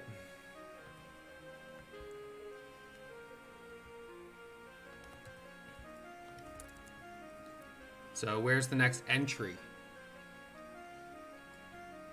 Possibly over 1050 for a quick tap of 11. I'm in there for the quick break.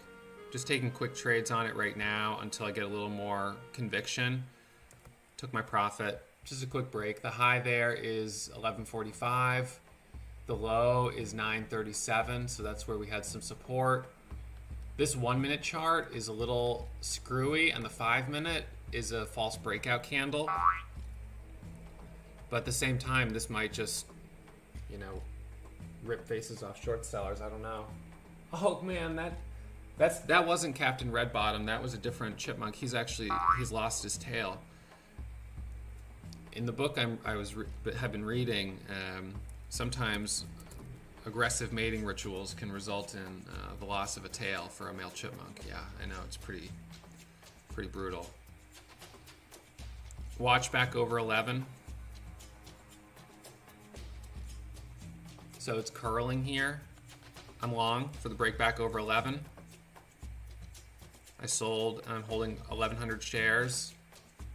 I need to see it break over the high of this candle, which is 1145. So my order is going to be at 1150. Still holding 1,100 shares. Just added at 1038. Added on that dip for the pop back up through 11. Oh, it said risk check failed. I had my order too high. Bummer. That would have been a nice add. Still orders at 11.50. It's a 1 minute setup right now. It's not a 5 minute setup. Just added right there for the break back over 11. Target is 11.50. Watch over 11.25. Adding right there at 11.19. Looking for the squeeze through 11.45. There's 11.30. I want to see 45. No. Sold for right now. Actually, doing the best I can on this, but it needs to break over 11.45.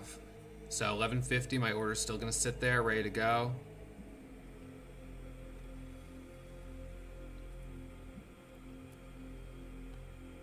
Just added right there. Added again at 11.20. I'm looking for that rip through 11.45. You can see this setup right here curling. 11.30, adding right there at 11.25. I'm looking for that rip through this level. There's 30. Looking for 45, then 50, half dollar. Watch, we've got 25, 17. Orders at 50 to add.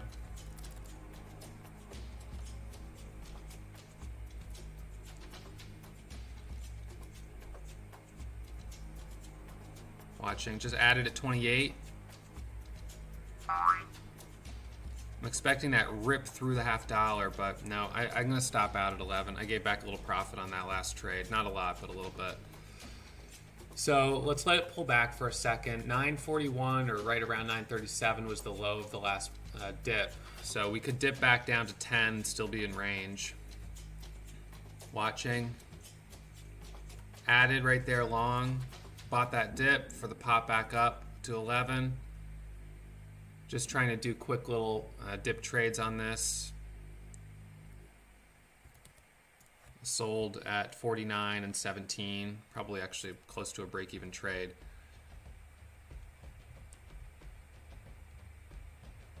So the problem here is that the 1 minute chart is interesting for a break over 11.45, but the 5 minute doesn't show an obvious entry. A 5 minute looks extended, and it is extended. So it's trying to get that 1 minute to line up with the 5 minute. New order's going to be at $10 for now, watching dips. We'll see if it comes back down to 9.50. Watching if it breaks 10 for a dip off of 9.50. So I'm going to put my order at 9.94 right now.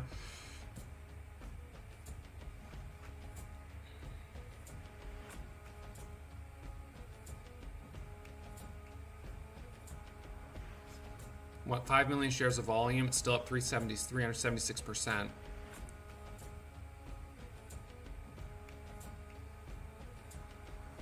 The 1 minute you can see is sort of pulling back here. Certainly if it breaks 937, that's not a good sign, but I think it'll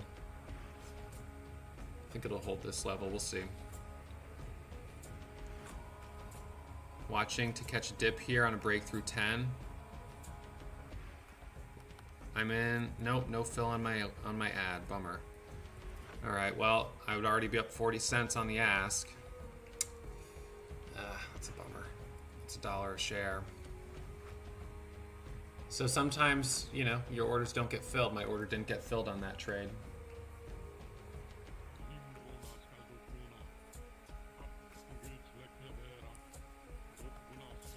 If this breaks, the high is 1364. So, you know, if this breaks 1364, I would like to see this at high a day. You know what I mean? It's the high of the last 5 minute candles, 1135. Now maybe first 5 minute candle to make a new high could be a valid setup.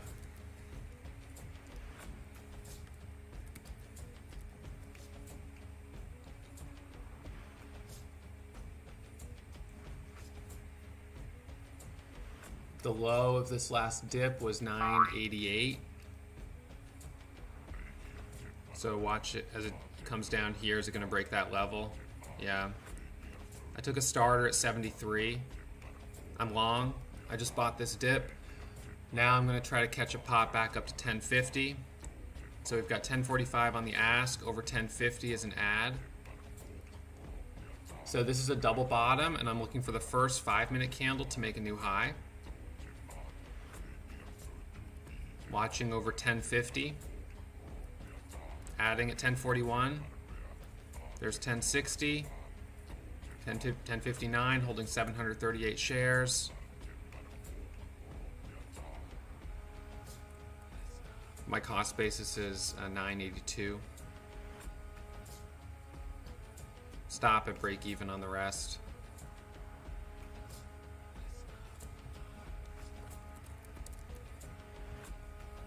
Order at 11. 5 minutes not quite set up. I mean, it's set up for a first 5-minute candle over 11:35. I don't know why these aren't drawing properly. So there we go. So those are sort of the levels that we're looking at here.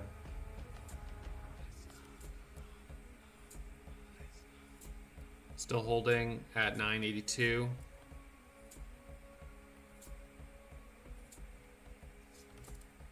I'm gonna let sell up here. I didn't get filled. My order's at 1099 to sell. It needs to pull back.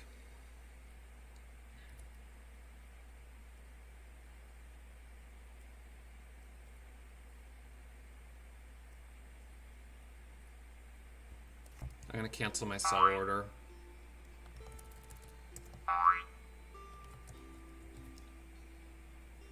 Big seller there at 11.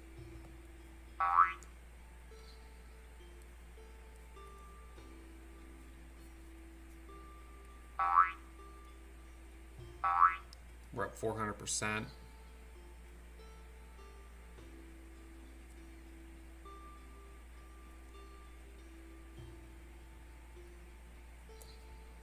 I'm going to put the order at 1150 to add. Right now, I'm just going to watch. It's still holding at 982. 1135 is the breakout spot, but it's not. So hold on. I'm going to sell. I sold there. I took my profit. I'm going to let it pull back. I'll try to do a dip trade for the next entry. Watch down here off of 10.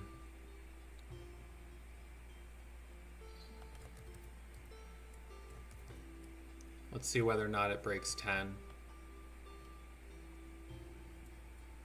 Low is $10.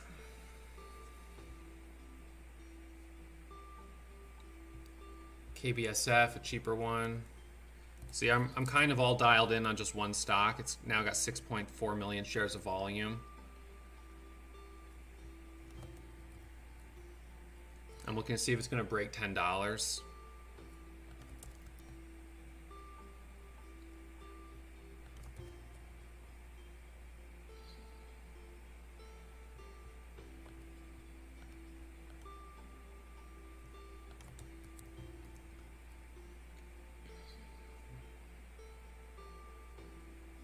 Yeah, we've got 3 doji candles in a row.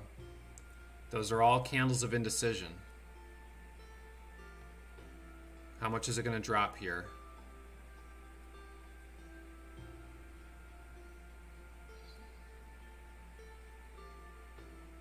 $10.07 on the bid.